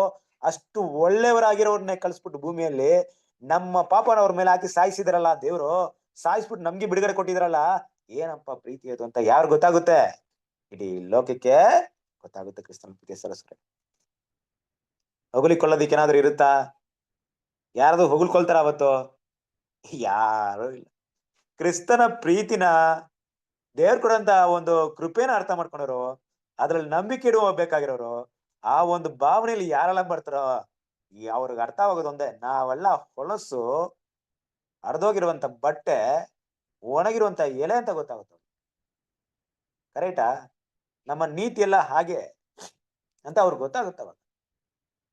ಆದ್ರೆ ಇವತ್ತು ಯಾರು ಗೊತ್ತಾಗಿದೆ ಈ ವಿಷಯ? ನಮಗ್ ಗೊತ್ತಾಗಿದ್ಯಾ? ಹೊಗಳಿಕೊಳ್ಳೋದಕ್ಕೆ ಆಸ್ಪದವಿಲ್ಲ. ಕ್ರಿಸ್ತನ ಪ್ರೀತಿಯ ಸಹೋದರ ಇದೆ. ನಾವು ಕೂಡ ಕೆಲವೊಂದು ವಿಷಯದಲ್ಲಿ ಹೀಗೆ ಸಭೆ ಮಕ್ಕಳಲ್ಲಿ, ಸಹೋದರ ಮಧ್ಯದಲ್ಲಿ ನಾವು ಡಿಫ್ರೆನ್ಸ್ ಮಾಡ್ಬಿಡ್ತೀವಿ. ನಾನು ಆ ಬ್ರದರ್ ಹತ್ರ ಅಷ್ಟು ಕೆಟ್ಟವನಲ್ಲ, ನಾನು ತುಂಬಾ ಪರಿಶುದ್ಧವಂತನು, ನಾನು ಕರೆಕ್ಟ್ ಆಗಿರ್ತೀನಿ ಅಲ್ವಾ? ನಮ್ಮಲ್ಲಿ ನಾನು ಇಲ್ಲ, ಅವ್ರ ತರ ಇಲ್ಲ, ನಾನು ಸ್ವಲ್ಪ ಮೇಲೆ, ಅವ್ರು ಸ್ವಲ್ಪ ಕೆರಡೆ. ಈ ಭಾವನೆ ಯಾರು ಬರುತ್ತೆ? ನಮ್ಮಲ್ಲಿ ಬರುತ್ತೆ. ಏನಕ್ಕೆ? ಏನೇನ ಇಟ್ಟು ನಾವು ಈ ಲೆಕ್ಕಾಚಾರ ಮಾಡ್ತಾ ಇದ್ವಿ? ಆ ಬ್ರದರ್ಗಿಂತ ನಾನು ಗ್ರೇಟ್, ಸ್ವಲ್ಪ ಮೇಲೆ, ನಾನು ಆತರ ಎಲ್ಲ ಅನ್ಬಿಟ್ಟು ಹೇಳೋದಕ್ಕೆ ಏನೇನ ಇಟ್ಟು ಅಳಿತಾ ಇದೀವಿ? ಬ್ರದರ್ನ ಇಟ್ಟು ಅಳಿತಾ ಇದ್ವಿ. ಕರೆಕ್ಟಾ? ಇದೇ ತರ ಅಳತೆ ಮಾಡೋರು ಇದ್ರು ಬೈಬಲ್ ಅಲ್ಲಿ. ಒಬ್ರು ಯಾರು ಗೊತ್ತಾ? ಸೌಲ್ ರಾಜ ಏನ್ ಮಾಡ್ತಿದ್ದ ಅಂದ್ರೆ, ಗೋಲಿಯತ್ ಬಂದಾಗ, ಗೋಲಿಯತ್ ಇಡೀ ಇಸ್ರೇಲ್ ದೇಶದಲ್ಲಿ ತುಂಬಾ ಹೈಟ್ ಇರೋರು ಯಾರು? ಇಸ್ರೇಲ್ ದೇಶದಲ್ಲಿ ತುಂಬಾ ಹೈಟ್ ಇದ್ದಿದ್ದು ಯಾರು? ಇಸ್ರೇಲ್ ನಾನು ಕೇಳ್ತಾ ಇರೋದು ಇಸ್ರೇಲ್ ಗೋಲಿಯತ್ ಫಿಲಿಸ್ಟಿಯದ್ರಲ್ಲಿ. ನಾನು ಇಸ್ರೇಲ್ ಬಗ್ಗೆ ಕೇಳ್ತಾ ಇದ್ದೀನಿ. ಇಸ್ರೇಲ್ ತುಂಬಾ ಹೈಟ್ ಇದ್ದಿದ್ದು ಯಾರು? ಸೌಲ್ ರಾಜ. ಎಲ್ರು ಅವ್ರಿಗೆ ಹೆಗಲಿಗೆ ಬರ್ತಾ ಇದ್ರಾ? ವಾಕ್ಯ ಇದೆಯಲ್ಲ, ಅಷ್ಟು ಹೈಟ್ ಇರೋಂತ ವ್ಯಕ್ತಿ ಏನ್ ಮಾಡ್ದ ಅಂದ್ರೆ, ಗೋಲಿಯತ್ ಹೋರಾಡೋದಕ್ಕೆ ಇಸ್ರೇಲ್ ನಲ್ಲಿ ಯಾರಾದ್ರೂ ಹೋಗಿ ಗೋಲಿಯತ್ನ ಎದುರಿಸ್ಬೇಕಂದ್ರೆ ಒಬ್ಬೇ ವ್ಯಕ್ತಿ ಯೋಗ್ಯತೆ ಇರೋದು, ಅಂದ್ರೆ ಆ ಒಂದು ಇದಿರೋದು ಕೆಪಾಸಿಟಿ ಯಾರಿಗಪ್ಪ ಅಂದ್ರೆ ಸೌಲ್ ರಾಜ. ಅಂದ್ರೆ ರಾಜ ಬೇರೆ ಹೋರಾಡಿರ್ಬೋದಾಯ್ತು. ಏನ್ ಮಾಡ್ದ ಸೌಲ್ ರಾಜ? ತನ್ನ ಹೈಟ್, ತನ್ನ ಪರ್ಸನಾಲಿಟಿನ ಯಾರು ಕಂಪೇರ್ ಮಾಡ್ದ? ಗೋಲಿಯತ್ ಕಂಪೇರ್ ಮಾಡ್ದ. ಅವಾಗ ಏನ್ ಅನಿಸ್ತು ಸೌಲ್ಗೆ? ಓ, ನಾನ್ ಏನೂ ಇಲ್ಲಪ್ಪ ಇವನ್ ಮುಂದೆ, ಏನಾದ್ರು ಹೋದ್ರೆ ಅಷ್ಟೇ ಅನ್ಬಿಟ್ಟು. ಆದ್ರೆ ದೇವ್ರೇನ್ ಮಾಡಿದ್ರು? ಅಲ್ಲಪ್ಪ, ನೀನು ಇಡೀ ಇಸ್ರೇಲ್ ಅಲ್ಲಿ ಇಷ್ಟು ಹೈಟ್ ಆಗಿದ್ದು ಬಲಶಾಲಿಯಾಗಿರುವಂತ ನೀನು ಗೋಳಿಯತ್ರ ಮುಂದೆ ಕಂಪೇರ್ ಮಾಡಿ ನೋಡಿ, ನಾನು ಏನಿಲ್ಲ ಅನ್ಬಿಟ್ಟು ಅಲ್ಲಿ ತಾನೆ ನಿನಗಿಂತ ಚಿಕ್ಕವನ್ನ ಕಳಿಸ್ತೀನಿ ನಾನು, ಅವ್ನ್ ಯಾರನ್ನ ಕಂಪೇರ್ ಮಾಡ್ತಾನಂತ ನೋಡ್ಕೊ ಅಂತ ಕಳಿಸಿದ್ರು. ದಾವೀದ್ ಹೋದ್ರು, ಗೋಳಿಯತ್ ನೋಡಿದ್ರು, ಯಾರ ಹತ್ರ ಕಂಪೇರ್ ಮಾಡಿದ್ರು? ಯಾರು ಕಂಪೇರ್ ಮಾಡಿದ್ರು? ಹೇಳ್ತಾರಲ್ವಾ, ನೀನು ಯಾರನ್ನ ನಿಂದಿಸ್ತಾ ಇದೀಯ? ನೀನು ಸೇನಾಧೀಶ್ವರನಾದ ಯೆಹೋವನನ್ನ ನಿಂದಿಸ್ತಾ ಇದೀಯ ಅಂತ ಹೇಳಿದ್ರ? ದೇವರ ಮುಂದೆ ಗೋಳಿಯತ್ ಇಟ್ಟಾಗ ಗೋಳಿಯತ್ ಹೆಂಗ್ ಕಾಣಿಸ್ತಾ ಇದ್ದ? ಏನೂ ಇಲ್ಲ. ಅಷ್ಟೇ ಧೈರ್ಯ ಆಯ್ತು ದಾವೀದನಿಗೆ. ದೇವ್ರ ಮುಂದೆ ನೀನು ಇಟ್ಟು ನೋಡಿದಾಗ ನೀನ್ ಏನೂ ಇಲ್ಲ. ನನ್ ಮುಂದೆ ಕಂಪೇರ್ ಮಾಡಲ್ಲಪ್ಪ, ನನ್ನ ದೇವ್ರ ಮುಂದೆ ನೀನು ಏನೂ ಇಲ್ಲ. ಹಂಗೆ ಮಾತಾಡೋದು ದಾವೀದ್ ಸ್ಟೈಲ್. ಹಂಗೆ ಸಿಂಹ ಬಂತು ಹೊಡೆದಾಕ್ಬಿಟ್ಟೆ, ಕರಡಿ ಬಂತು ಹೊಡೆದಾಕ್ಬಿಟ್ಟೆ ಅಲ್ವಾ? ನನ್ ದೇವ್ರು ಅವ್ರ ಕಡೆಯಿಂದ ಕಾಪಾಡಿದ್ದಾರೆ, ನೀನೇನ್ ಮಹಾ, ನೀನ್ ದೇವ್ರ ಮುಂದೆ, ನಾನು ಆರಾಧನೆ ಮಾಡುವಂತ ದೇವ್ರ ಮುಂದೆ ನೀನ್ ಏನೂ ಇಲ್ಲ. ಆ ರೀತಿ ಹೇಳ್ಬಿಟ್ರು ನೋಡ್ರಿ ದಾವೀದ್. ಹಂಗೆ ಕಂಪ್ಯಾರಿಸಮ್ ಹಂಗಿತ್ತು ಅವ್ರಿಗೆ. ನಾವ್ ಹೆಂಗ್ ಕಂಪ್ಯಾರಿಸಮ್ ಮಾಡ್ತೀವಿ ಕ್ರಿಸ್ತನ ಪ್ರೀತಿ ಸರಸರಿದೆ? ನಾವು ನಮ್ಮ ಸಹೋದರ ಮುಂದೆ ಕಂಪೇರ್ ಮಾಡೋದನ್ನ ಬಿಟ್ಬಿಟ್ಟು ನಮ್ಮನ್ನ ಯೇಸು ಕ್ರಿಸ್ತನ್ ಕಂಪೇರ್ ಮಾಡಿ ನೋಡ್ರಿ. ನಮ್ಮ ಪಾಪಗಳ ವಿಷಯದಲ್ಲಿ ನಮ್ಮನ್ನ ಕಂಪೇರ್ ಮಾಡಕ್ಕಾಗುತ್ತ ಅವ್ರ ಹತ್ರ? ಅವರ ತ್ಯಾಗಕ್ಕೆ, ಅವರ ಬಲಿದಾನಕ್ಕೆ, ಅವರ ಒಂದು ಪರಿಶುದ್ಧವಾದ ಜೀವಿತಕ್ಕೆ ನಮ್ಮನ್ನ ಅವ್ರ ಮುಂದೆ ಕಂಪೇರ್ ಮಾಡಕ್ಕಾಗುತ್ತಾ? ಅವಾಗ ನಮ್ಗೆ ಅನ್ಸುತ್ತೆ ನಾವ್ ಏನೂ ಇಲ್ಲಪ್ಪ ಅಂದ್ಬಿಟ್ಟು. ಆದ್ರೆ ಬ್ರದರ್ಗಳ ಮುಂದೆ ಕಂಪೇರ್ ಮಾಡಿದ್ರೆ ಹೆಂಗ್ ಅನ್ಸ್ಬಿಡುತ್ತೆ? ಅವ್ರಿಗಿಂತ ನಾನು ಗ್ರೇಟು, ಅವ್ರಿಗಿಂತ ನಾನು ಬೆಟರು, ಅವ್ರಿಗಿಂತ ನಾನು ಸೂಪರು, ನಾನು ತುಂಬಾ ಪರಿಶುದ್ಧ, ಹಂಗೆಲ್ಲ ಕಂಪೇರ್ ಮಾಡಕ್ ಹೋಗ್ಬಿಡ್ರಿ ಕ್ರಿಸ್ತನ ಪ್ರೀತಿಯ ಸಹೋದರರೇ. ಅವಾಗ ಹೊಗಳಿಕೊಳ್ಳೋದಕ್ಕೆ ಆಸ್ಪದವಾಗ್ಬಿಡುತ್ತೆ. ಹೊಗಳ್ಕೊಳ್ಳೋಕೆ ಶುರು ಮಾಡ್ಕೊಂಡ್ಬಿಡ್ತೀವಿ. ನಮ್ಮ ಮನಸ್ಸು ನಮ್ಮನ್ನ ಹೊಗಳ್ತಾ ಇರುತ್ತೆ. ವೆರಿ ಗುಡ್, ಪರವಾಗಿಲ್ಲಪ್ಪ, ನೀನು ಒಳ್ಳೆಯವನಾಗಿದ್ಯಾ, ಗ್ರೇಟ್ ಅನ್ಸ್ಬಿಡುತ್ತೆ ನಮ್ಗೆ. ಅದೇ ನಮ್ಗೆ ಅಪಾಯ. ಕ್ರಿಸ್ತನ ಪ್ರೀತಿಯ ಸಹೋದರರೇ, ನಾವು ಯಾವಾಗಲೂ ಪಾಪಿಗಳೇ ದೇವರ ದೃಷ್ಟಿಯಲ್ಲಿ. ಹೊಗಳಿಕೊಳ್ಳುವುದಕ್ಕೆ ಇಲ್ಲಿ ಯಾವುದೇ ಆಸ್ಪದವಿಲ್ಲ. ಹಾಗಾಗಿ ದೇವ್ರ ಮಕ್ಕಳು ಇದನ್ನ ನಮ್ಮ ಜೀವಿತದಲ್ಲೂ ಅನುಸರಿಸಬೇಕು. ಯಾವ ವಿಷಯದ ಕುರಿತು ನಾವು ಹೆಚ್ಚಳ ಪಡುವ ಆಗಿಲ್ಲ, ಯಾವ ವಿಷಯದ ಕುರಿತು ನಾವು ಹೊಗಳಿಕೊಳ್ಳುವ ಆಗಿಲ್ಲ, ನಾನು ಹಾಗೆ ಹೀಗೆ ಅಂತ ಹೇಳೋ ಆಗಿಲ್ಲ. ಎಲ್ಲ ದೇವರ ಕೃಪೆಯಿಂದ ನಿಂತ್ಕೊಂಡಿದೀವಿ. ಕೃಪೆ ಮಾತ್ರ ತೆಗೆದ್ಬಿಟ್ರು ಅಂದ್ರೆ ಮುಗೀತು. ರೈಟ್ ಅಲ್ವಾ? ಕೃಪೆ ಒಂದಿಲ್ಲ ಅಂದ್ರೆ ಮುಗೀತು ನಮ್ ಕತೆ. ಇವತ್ತು ನಾವು ನಿಂತ್ಕೊಂಡು ದೇವರ ಕೃಪೆಯಿಂದ ಅದನ್ನ ನಮ್ಮ ಮನಸ್ಸಲ್ಲಿ ಯಾವಾಗಲೂ ಕೂಡ ಇಟ್ಕೊಬೇಕಾಗಿದೆ. ಅದರಿಂದ ಕ್ರಿಸ್ತನ ಪ್ರೀತಿಯ ಸಹೋದರರೇ, ನಾವು ಇಲ್ಲಿ ನೋಡ್ಕೊಳ್ಳುವಂತ ವಿಷಯ ಏನಪ್ಪಾ ಅಂದ್ರೆ, ಅಪೊಸ್ತಲ ಪೌಲ್ ಇಲ್ಲಿ ಕೆಲವೊಂದು ವಿಷಯವನ್ನ ತುಂಬಾ ಸ್ಪಷ್ಟ ಮಾಡ್ತಿದ್ರು. ಯಾಕಂದ್ರೆ ಇಸ್ರೇಲ್ ಜನರ ಮಟ್ಟಿಗೆ ಅವರಿಗೆ ಹೊಗಳಿಕೆ ಅನ್ನೋದು ತುಂಬಾ ಶ್ರೇಷ್ಠವಾದಂತ ವಿಷಯ. ಯಾವ ರೀತಿ ಅಂದ್ರೆ, ನಾವು ಅಬ್ರಾಹ್ಮನ ಮಕ್ಕಳು, ನಾವು ಧರ್ಮಶಾಸ್ತ್ರವನ್ನ ಹೊಂದಿದವರು ಅಲ್ವಾ, ಪ್ರವಾದಿಗಳೆಲ್ಲ ನಮ್ಮವರೇ, ದೇವ ಆರಾಧನೆ ನಮ್ದೇ ಅಥವಾ ಹೊಗಳ್ಕೊಳ್ಳೋದು ತುಂಬಾ ಜಾಸ್ತಿ ಇತ್ತು. ಅದೆಲ್ಲ ದೇವರು ಕೆಡವಾಕ್ಬಿಟ್ರು. ಇನ್ಮೇಲೆ ಏನೂ ಇಲ್ಲ, ನೀವು ಅಬ್ರಾಹ್ಮ ಮಕ್ಳಿದ್ರು ನಡೆಯಲ್ಲ, ಧರ್ಮಶಾಸ್ತ್ರ ಫಾಲೋ ಮಾಡಿದ್ರು ನಡೆಯಲ್ಲ, ನಿಮ್ಗೆ ಏನೇ ಇದ್ರು ನಡೆಯಲ್ಲ, ಕ್ರಿಸ್ತನ ನಂಬಿದ್ರೆ ಮಾತ್ರ ನಿಮ್ಗೆ ಲೈಫ್. ಆ ಕೃಪೆನ ನೀವು ಆತುಕೊಂಡ್ರೆ ಮಾತ್ರ ನಿಮ್ಗೆ ಬಿಡುಗಡೆ ಅಂತ ಇಟ್ಬಿಟ್ರು ಅಲ್ವಾ? ಏನಾದ್ರೂ ಇತ್ತಾ? ನೋಡ್ರಿ ದೇವ್ರು ಹೆಂಗ್ ಈಕ್ವಾಲಿಟಿ ಮಾಡ್ಬಿಟ್ರು ನೋಡ್ರಿ. ಇಡೀ ಪ್ರಪಂಚವನ್ನ ಒಂದೇ ಒಂದು ಲೆವೆಲ್ ತಂದ್ಬಿಟ್ರು. ಕ್ರಿಸ್ತನ ಮೇಲೆ ನಂಬಿಕೆ ಇಟ್ರೆ ಮಾತ್ರ ನಿಮ್ಗೆ ಲೈಫ್, ಅದೇ ನಿಮ್ಗೆ ಕೃಪೆ. ಅದನ್ ಬಿಟ್ರೆ ನಿಮ್ಮ ಸ್ವಂತ ಕ್ರಿಯೆಗಳಿಂದ, ಕರ್ಮ ಮಾರ್ಗದಿಂದ, ನಿಮ್ಮ ಒಳ್ಳೆತನದಿಂದ, ನಿಮ್ಮ ಒಳ್ಳೆ ನಡತೆಗಳಿಂದ ಯಾವುದೇ ರಿವಾರ್ಡ್ ನಾನು ಕೊಡಲ್ಲ.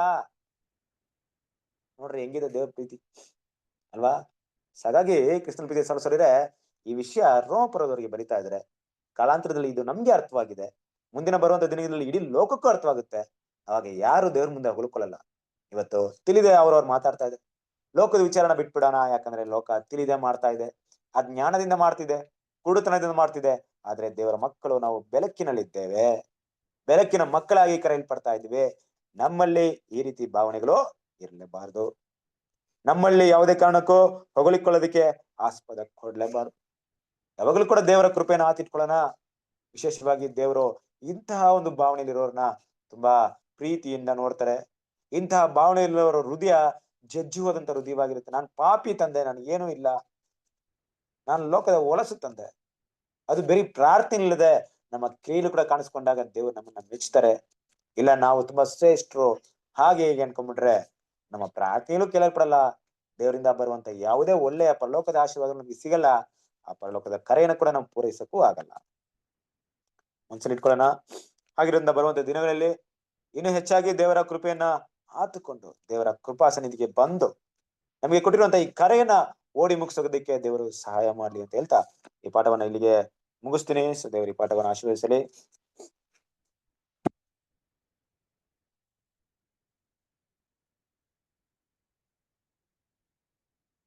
ಓಕೆ, ಪ್ರೀತಿಯ ಸರಸರೇ, ಸೊ ಕೊನೆಯದಾಗಿ ಓಕೆ, ಏನಾದ್ರು ಹೇಳ್ತೀರಾ? ಪಾಯಿಂಟ್ಸ್ ಏನಾದ್ರು ಕ್ಲಾರಿಫಿಕೇಶನ್ ಇದ್ರೆ ಕೊಡಿ.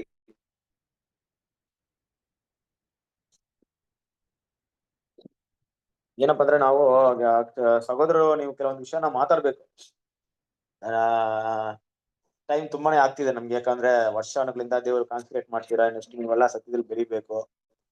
ನಮ್ಮ ಉದ್ದೇಶ ಕೂಡ ಅಷ್ಟೇ, ಯಾವಾಗ್ಲೂ ಹೀಗೆ ಇರಲ್ಲ, ವಿಷಯಗಳನ್ನ ಮಾತಾಡಕ್ ಕಲಿಬೇಕು. ಇದು ಯಾವ್ದು ಕೂಡ ಕ್ಷಣ ಮಾತ್ರದಲ್ಲಿ ಆಗಲ್ಲ. ಪ್ರಾರಂಭಿಕವಾಗಿ ಸ್ವಲ್ಪ ನಾವೇನೋ ಮಾತಾಡಿ ಮಾತುಗಳನ್ನ ಕಲಿತು ದೇವರ ಸತ್ಯಗಳನ್ನ ತಿಳ್ಕೊಂಡು ಸರಿಯಾಗಿ ಬೇರೆ ಕಡೆ ಹೇಳುವಂತ ಒಂದು ಅವಕಾಶ ಸಿಕ್ಕಿ ಇಲ್ಲ ಸ್ವಾರ್ಥ ಸಾರೋದಕ್ಕೆ ನಾವು ಸಿದ್ಧತೆಯನ್ನು ನಡೆಸಬೇಕಾಗಿದೆ. ಹಾಗಾಗಿ ನನಗನ್ಸುತ್ತೆ ಮೋಸ್ಟ್ಲಿ ಈ ತರ ಮಾತಾಡೋದಕ್ಕೆ ಅಂದ್ಬಿಟ್ಟು ನಮ್ ಕ್ಲಾಸ್ ಅಲ್ಲಿ ಯಾವ್ದಾದ್ರು ಒಂದು ಸ್ಪೆಷಲ್ ಕ್ಲಾಸ್ ಏನಾದ್ರು ಇದೆಯಾ? ಸಹೋದರ ಎಲ್ಲ ಮಾತಾಡ್ಬೇಕಂತ ಎಲ್ಲಿ ಮಾತಾಡ್ತೀರಾ? ಯಾವ ಸಬ್ಜೆಕ್ಟ್ ಯಾವ ಕ್ಲಾಸ್ ಅಲ್ಲಿ ಮಾತಾಡ್ತೀರಾ? ನನ್ಗೆ ಗೊತ್ತಿಲ್ಲ, ಅದಕ್ಕೆ ಕೇಳ್ತಾ ಇದ್ದೀನಿ.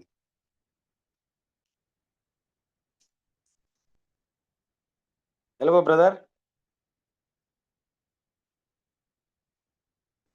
ಇದ್ದೀರಾ? ಓಕೆ, ಸರಿ. ನಮ್ಗೆ ಇಲ್ಲಿ ಸಬ್ಜೆಕ್ಟ್ ಇದು ರಾಜು ಬ್ರದರ್ ತಗೊಳ್ತಾ ಇದ್ರೆ ನಾನ್ ತಗೊಳ್ತೀನಿ, ಬೇರೆ ಬೇರೆ ಕ್ಲಾಸ್ ಅಲ್ಲಿ ಇದೆ. ನಿಮ್ಮ ನೀವೇನೋ ಪ್ರಶ್ನೆ ಕೇಳಿದ್ರೆ ಕೆಲವೊಂದು ಉತ್ತರ ಹೇಳ್ತೀರಾ. ಓಕೆ, ನೀವೆಲ್ಲರೂ ಮಾತಾಡೋ ರೀತಿಯಲ್ಲಿ ಯಾವ್ದೋ ಕ್ಲಾಸ್ ನಡೀತಾ ಇದೆಯಾ? ಇಲ್ಲಿ ನಡೀತಾ ಇದೆಯಾ? ಯಾವ್ದಿಲ್ಲ ತಾನೆ. ಸೊ ಅದಕ್ಕೆ ಕೆಲವೊಂದು ವಿಷಯಗಳನ್ನ ಏನ್ ಮಾಡೋಣ, ಶೇರ್ ಮಾಡ್ರಿ. ಮಾತ್ರ ಒಂದು 5-10 ನಿಮಿಷ ಜಾಸ್ತಿ ಬೇಡ. ನಿಮ್ಮ ಎಲ್ರು ಮಾತಾಡಕ್ ಕಲೀರಿ. ಕೆಲವೊಂದು ಪಾಯಿಂಟ್ಸ್ ಇದಿಲ್ಲ, ಈ ತರ ಪಾಯಿಂಟ್ ಇತ್ತು, ಸ್ಟಡಿ ಮಾಡ್ರಿ. ಇನ್ನೊಂದೇನಪ್ಪಾ ಅಂದ್ರೆ ಈಗ ನೋಡಿ, ನಾನು ಸ್ಟಡಿ ಮಾಡಿದ್ದೀನೋ, ನಾನೇನು ಬೈಬಲ್ ಇಟ್ಟಿದ್ದೀನಿ, ಕಮಾಂಟ್ರೀಸ್ ನ ಇಟ್ಟಿದ್ದೀನಿ, ಬ್ರದರ್ ರೈಟಿಂಗ್ಸ್ ನ ಇಟ್ಟಿದ್ದೀನಿ.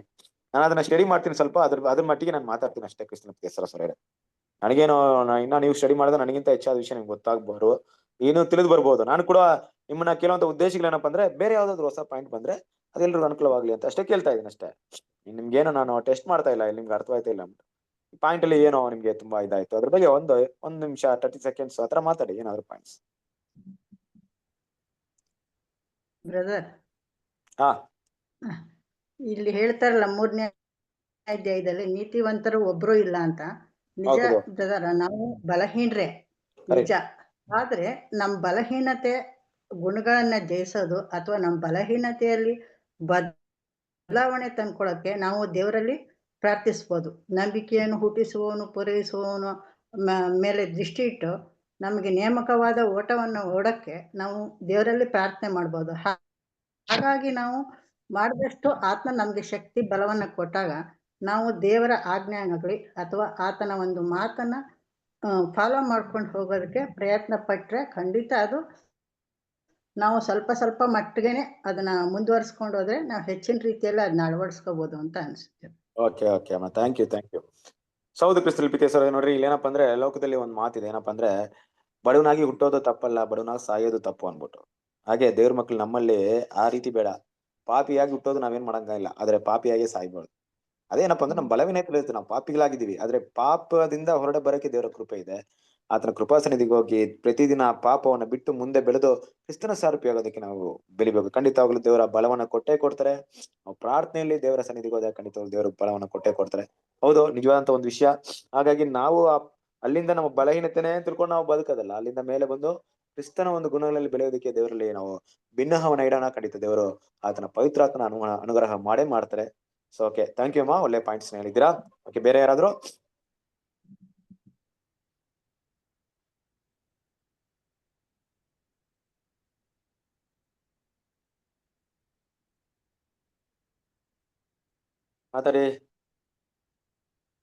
ಮಾತಾಡ್ಬೇಕಪ್ಪ.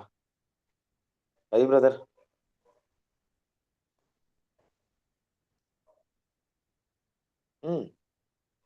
ಮೋಹನ್ ರಾಜ್ ಬ್ರದರ್.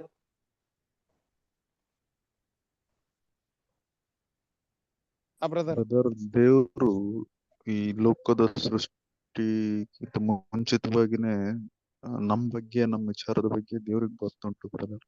ನಾವ್ ವೀಕ್ ಅನ್ನೋದು ಎಲ್ಲ ಗೊತ್ತುಂಟು. ಅದು ವೀಕ್ ಇದ್ದವ್ರನ್ನ ಯಾವ ರೀತಿ ಸತ್ಯ ಮಾರ್ಗಕ್ಕೆ ತರಬೇಕು, ಯಾರ ಮೂಲಕ ತರಬೇಕು ಅಂತ ಹೇಳಿ ಯೋಜನೆ ಹಾಕೊಂಡ ಮೇಲೆ ಸ್ವಾಮಿಯನ್ನ ಅಲ್ಲಿ ಒದಿಸುವಂತ ಯೋಜನೆ ಹಾಕೊಂಡಿರ್ತಾರ ಅವರು. ಅಂದ್ರೆ ದೇವ್ರು ಮನುಷ್ಯನನ್ನ ಎಷ್ಟೋ ಪ್ರೀತಿಸ್ಬಿಟ್ಟು ನಮ್ಮನ್ನ ಆತನ ಸ್ವಕೀಯ ಜನರಾಗಿಗೋಸ್ಕರ ತನ್ನ ಮಗನನ್ನು ಪರಿತ್ಯಜಿಸ್ಲಿಕ್ಕೆ ಕೂಡ ದೊಡ್ಡ ಯೋಜನೆ ಹಾಕೊಂಡಿದ್ದ ದೇವರಿಗೆ ಗೊತ್ತು ನಾವೆಲ್ಲರೂ ಪಾಪಿಗಳಂತಾನೆ. ಆಮೇಲೆ ಇನ್ನೊಂದು ವಿಚಾರ ಬರ್ತದ, ನಾವು ಸಿದ್ಧಿಗೆ ಬರೋದು ಹೊರತು ಬೇರೆ ಯಾರು ಬರ್ಬಾರ್ದು ಅಂತ ಹೇಳಿ ಬೇರೆಯವ್ರನ್ನೆಲ್ಲ ಇದ್ ಮಾಡಕ್ ನಮಗೋಸ್ಕರ ನಾವು ಇದು ಮಾಡ್ತಾರದ್ ನೋಡಿದ್ರೆ ಅವ್ರ ಅಪಾರವಾದ ಪ್ರೀತಿ ನಮ್ಗೆ ಅರ್ಥ ಆಗತ್ತೆ.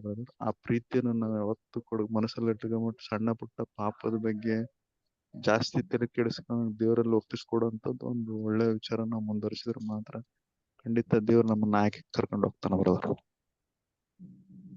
Okay thank you. ಹೌದು, ಕ್ರಿಸ್ತನ ನಂಬಿಕೆಸ್ವರ ಸರ್ ಇದೆ. ಖಂಡಿತವಾಗ್ಲೂ ದೇವರು ನಾವು ಮಣ್ಣು ಅಂತ ನೆನಪು ಮಾಡ್ಕೊಳ್ತಾರೆ. ನಾವು ಬಲಹೀನತೆ ಆತನ ಮುಂದೆ ಗೊತ್ತೇ ಇದೆ ಅಲ್ವಾ, ನಾವೆಷ್ಟು ಬಲಹೀನರಂತ ದೇವ್ರಿಗೆ ಗೊತ್ತಿದೆ. ಅದಕ್ಕೆ ಕೃಪೆ ಇರೋದೇ ಮೇನ್ ಆಗಿ ನಮ್ಗೆ ಅಲ್ವಾ. ಸೊ ಅದರಿಂದ ದೇವ್ರು ನಮ್ಮನ್ನ ಕರೆದಿರೋಂತ ಕರೆವಿಕೆನ ನೋಡೋಣ. ಸ್ವಲ್ಪ ಇವಾಗ ನೋಡ್ಬೇಕಾದ್ರೆ ದೇವರ ಕೊಟ್ಟಿರುವಂತ ಈ ಮಹಾ ಪದವಿಯನ್ನ ಬಿರುದನ್ನ ಗುರಿಯನ್ನ ನೋಡೋಣ. ಅದನ್ನ ಗೊತ್ತು ಮಾಡ್ಕೊಂಡು ಖಂಡಿತ ನಾವು ಹೋಗೋಣ. ಸೊ ಹಾಗಾಗಿ ಬ್ರದರ್ ಕೂಡ ಒಳ್ಳೆ ಪಾಯಿಂಟ್ಸ್ ನ ಶೇರ್ ಮಾಡಿದ್ರು. Basavaraj brother, thank you brother. Okay, next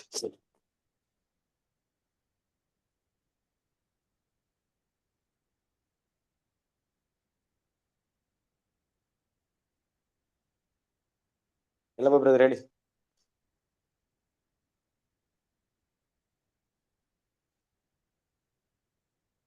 ಎಲ್ಲ ಬ್ರದರ್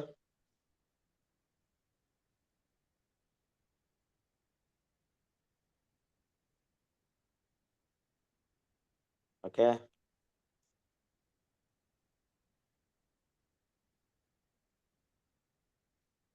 ರವಿ ಬ್ರದರ್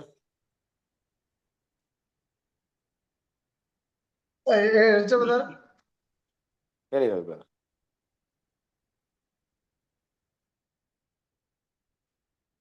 ಗೊತ್ತಾಗ್ಲಿಲ್ಲ ಬ್ರದರ್, ಸ್ವಲ್ಪ ಯಾರು ಇದು ಬಂತು, ಯಾರು ಒಳಗ್ ಬೇರೆ ಬಂದ್ಬಿಟ್ರೆ ಮನೆ ಒಳಗಡೆ ಹಂಗಾಗಿ ಸ್ವಲ್ಪ ಸಬ್ಜೆಕ್ಟ್ ಗಮನಿಸಿಲ್ವಾ? ಇಲ್ಲ ಕೇಳಿದ್ರೆ ಬ್ರದರ್ ಈಗ ಲಾಸ್ಟ್ಗೆ 5 ನಿಮಿಷ ಸ್ವಲ್ಪ ಇದೆ. Okay okay okay good. ಬೇರೆ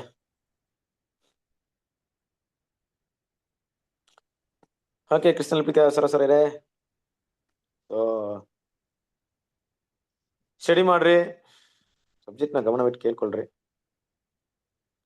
ಓಕೆ, ನಾನೇನು ಸ್ಪೀಡ್ ಆಗಿ ಮಾತಾಡ್ತಿದ್ದೀನಿ, ಏನೋ ಕಷ್ಟವಾಗ್ತಿದೆ ನಿಮ್ಗೆ, ಅರ್ಥ ಆಗ್ತಾ ಇಲ್ವಾ ಮಾತಾಡೋದೇನಾದ್ರು?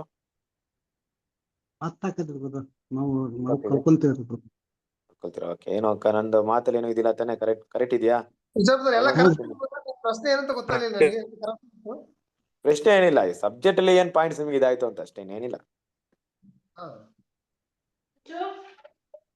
ಓಕೆ, ಇರ್ಲಿ. ಕ್ರಿಸ್ತನ ನಂಬಿಕೆ ಸರಿ, ಪ್ರಾರ್ಥನೆ ಮಾಡಿ. ನಾವು ಇದು ಈ ರಾತ್ರಿ ಗೀತವನ್ನು ಓದೋಣ. ಓಕೆ, ಸೊ ಅಮ್ಮ ಓದ್ಬಿಡ್ರಿ, ನೀವೇ ಓದ್ಬಿಡ್ರಿ ರಾತ್ರಿ ಗೀತೆ.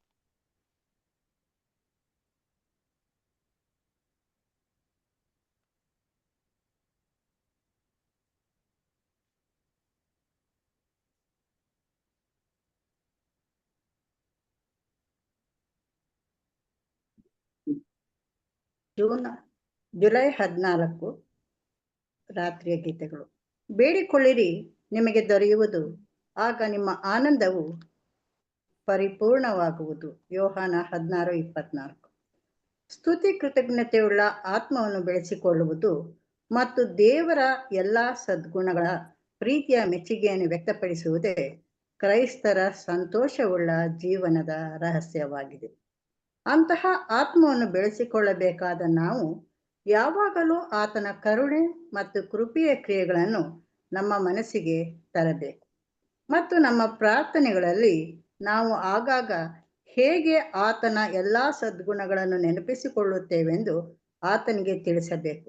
ಆತನ ಪ್ರೀತಿ ಮತ್ತು ಅಕ್ಕರೆಯ ಪ್ರತಿಯೊಂದು ಹೊಸ ಪುರಾವೆಗಳು, ಅಂದರೆ ಸಾಕ್ಷಿಗಳು, ನಂಬಿಕೆಯನ್ನು ಹೇಗೆ ಆಳವಾಗಿ ಬೇರೂರಿಸಲು ಕಾರಣವಾಗುತ್ತದೆ ಮತ್ತು ಆತನ ಪ್ರಸನ್ನತೆಯ ಅರಿವುಂಟಾಗಿ ಕರುಣೆಯನ್ನು ಅಧಿಕ ಪೂರ್ಣವಾಗಿ ಅರಿತುಕೊಂಡಿರುವುದನ್ನು ಮತ್ತು ಹೇಗೆ ಇಂತಹ ಅನುಭವಗಳ ಮೂಲಕ ನಮ್ಮ ಪ್ರೀತಿ ಮತ್ತು ಸಂತೋಷವು ಹೆಚ್ಚಾಗುತ್ತದೆ ಎಂದು ಆತನಿಗೆ ಹೇಳುತ್ತೇವೆ.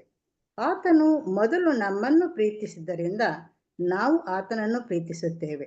ನಾವು ಪ್ರತಿ ಸಾರಿಯೂ ಆತನ ಹೊಸ ಪ್ರೀತಿಯ ಗುರುತನ್ನು ನೋಡುತ್ತೇವೆ.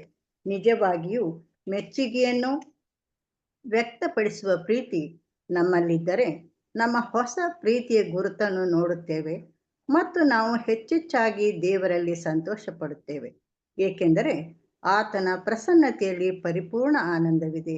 ಈ ನಿಟ್ಟಿನಲ್ಲಿ ನಮ್ಮ ಕರ್ತನು, ಬೇಡಿಕೊಳ್ಳಿರಿ ನಿಮಗೆ ದೊರೆಯುವುದು, ಆಗ ನಿಮ್ಮ ಆನಂದವು ಪರಿಪೂರ್ಣವಾಗುವುದು ಎಂದು ಪ್ರೋತ್ಸಾಹಿಸಿ, ಆಗಾಗ ನಾವು ದೇವರ ಬಳಿಗೆ ಪ್ರಾರ್ಥಿಸಿ ಆತನ ದಯೆ ನಮಗೆ ದೊರೆಯಲು ಅಧಿಕವಾಗಿ ಬೇಡಿಕೊಳ್ಳಬೇಕೆಂದು ಹೇಳುತ್ತಾನೆ ಎಂಬುದು. Thank you. Okay, thank you ಅಮ್ಮ. ಸರಸರಿರೇ, ಸೊ ಬೇಡಿಕೊಳ್ಳಿರಿ ನಿಮಗೆ ದೊರೆಯುವುದು, ಆಗ ನಿಮ್ಮ ಆನಂದವು ಪರಿಪೂರ್ಣವಾಗುವುದು. ಸೊ ಈ ರೀತಿಯಾಗಿ ದೇವರ ಮಕ್ಕಳು ಪ್ರತಿಯೊಂದು ವಿಷಯದಲ್ಲಿ ಕೂಡ ದೇವರಲ್ಲಿ ಬೇಡಿಕೊಳ್ಳೋಣ. ಖಂಡಿತವಾಗ್ಲೂ ದೇವರು ನಮ್ಮ ಆತ್ಮಿಕ ಅವಶ್ಯಕತೆಗಳನ್ನ ಪೂರೈಸುವುದಕ್ಕೆ ಯಾವಾಗಲೂ ಶಕ್ತರಾಗಿದ್ದಾರೆ, ಸಿದ್ಧರಾಗಿದ್ದಾರೆ. ಆತನ ಕರುಣೆಯನ್ನ ಅಧಿಕವಾಗಿ, ಆತನ ಸತ್ಯಕ್ಕೋಸ್ಕರ ಪ್ರೀತಿಯಲ್ಲಿ ಬೆಳೆಯೋದಕ್ಕೋಸ್ಕರ ಖಂಡಿತವಾಗ್ಲೂ ದೇವರಲ್ಲಿ ಪ್ರಾರ್ಥನೆಯಲ್ಲಿ ಮುಂದುವರಿರಿ, ಪ್ರಾರ್ಥಿಸ್ರಿ. ಖಂಡಿತವಾಗ್ಲೂ ಅದು ತುಂಬಾ ಪ್ರಯೋಜನವಾಗಿರುತ್ತೆ. ಈ ಒಂದು ರಾತ್ರಿ ಗೀತೆ ಕೂಡ ಧ್ಯಾನ ಮಾಡ್ರಿ. ದೇವರು ನಿಮ್ಮೆಲ್ಲರನ್ನು ಆಶೀರ್ವದಿಸಲಿ. ಕೊನೆಯದಾಗಿ ನಾವು ಪ್ರಾರ್ಥನೆ ಮಾಡಿ ಕೂಟವನ್ನ ಅಂತ್ಯ ಮಾಡೋಣ. ನಮ್ಮ ಮಧ್ಯದಲ್ಲಿರುವಂತ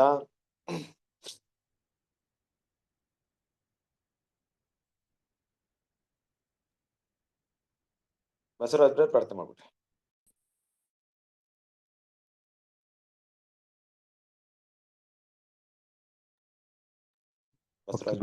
ಎಲ್ಲರ ಕಣ್ಣುಗಳನ್ನು ಮುಚ್ಕೊಳ್ಳೋಣ.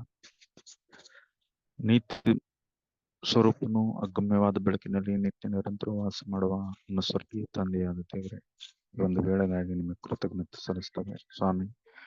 ಅಪ್ಪ ತಂದೆ, ಅಲ್ಪರಾಗಿರು ಮಣ್ಣುದೋಳಾದ ನಮ್ಮನ್ನು ಸ್ವಾಮಿ ನೀವು ಎಷ್ಟೋ ಪ್ರೀತಿಸಿ ತಮ್ಮ ಒಬ್ಬನ ಮಗನ ಮೂಲಕ ನಮ್ಮನ್ನು ನಿಮ್ಮ ನೀತಿ ಮಾರ್ಗದಲ್ಲಿ ಸೆಳೆಯಲಿಕ್ಕೆ ನೀವು ಹಾಕಿಕೊಂಡಿರುವ ಈ ಯೋಜನೆಗೆ ಕೃತಜ್ಞತೆ ಸಲ್ಲಿಸ್ತೇವೆ.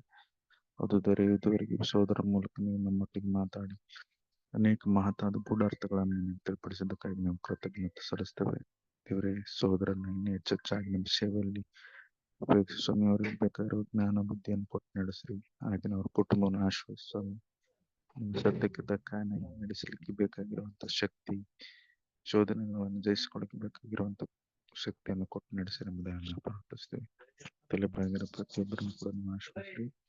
ದೇವರೇ, ನಮ್ಮ ಓಡುವ ಓಟದಲ್ಲಿ ತಿಳಿದಿರುವ ಪ್ರತಿಯೊಂದು ಅಂಟಗಳನ್ನು ಸ್ವಾಮಿ ಜಯಿಸ್ಲಿಕ್ಕೆ ಶಕ್ತಿಯನ್ನು ಕೊಟ್ಟು ನಡೆಸಿರೆಂಬುದಾಗಿ ನಾವು ಪ್ರಾರ್ಥಿಸ್ತಾ, ಇದುವರೆಗೂ ಬೇಡಿದರ ಪ್ರತಿಯೊಂದು ವಿಷಯಗಳನ್ನ ನಮ್ಮ ರಕ್ಷಕನ ಒಡೆಯವನಾದ ಯೇಸುವಿನ ಹೆಸರಿನಲ್ಲಿ ಪ್ರಾರ್ಥಿಸಿ ಬೇಡಿ ಬಂದಿದ್ದೇವೆ ನಮ್ಮ ಸ್ವರ್ಗೀಯ ತಂದೆಯೇ. ಆಮೆನ್. Thank you. ಕ್ರಿಸ್ತನಲ್ಲಿ ಪ್ರೀತಿಯ ಸಹೋದರ ಸಹೋದರಿಯರೇ, ಎಲ್ಲರಿಗೂ ನಮಸ್ತೆ.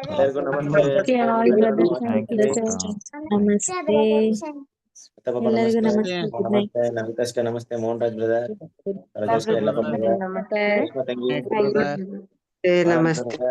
ಎಲ್ಲ ಬ್ರದರ್ ಸಿಸ್ಟರ್ ಎಲ್ಲರಿಗೂ good night. Good night Naveen brother, Ramakrishna brother, ಎಲ್ಲರಿಗೂ ನಮಸ್ತೆ. ಇವರು ಎಲ್ಲರನ್ನು ಆಶೀರ್ವದಿಸಲಿ. ನಮಸ್ತೆ. ನಮಸ್ತೆ ಅವ್ವ ನಮಸ್ತೆ. ನಮಸ್ತೆ ರೀ. ನೀವ್ ಆರಾಮಾಗಿದ್ದೀವಿ ಅವ್ವ, ತಾವೇಗಿದ್ದೀರಾ? ಚೆನ್ನಾಗಿದ್ದೀರಾ? ಹ್ಞೂನ್ರಿ, ಎಲ್ಲಾ ದೇವ್ರ ಆಶೀರ್ವಾದ ಆರಾಮ. ಓಕೆ ಓಕೆ ಓಕೆ ಅವ್ವ, ಥ್ಯಾಂಕ್ ಯು. Good night.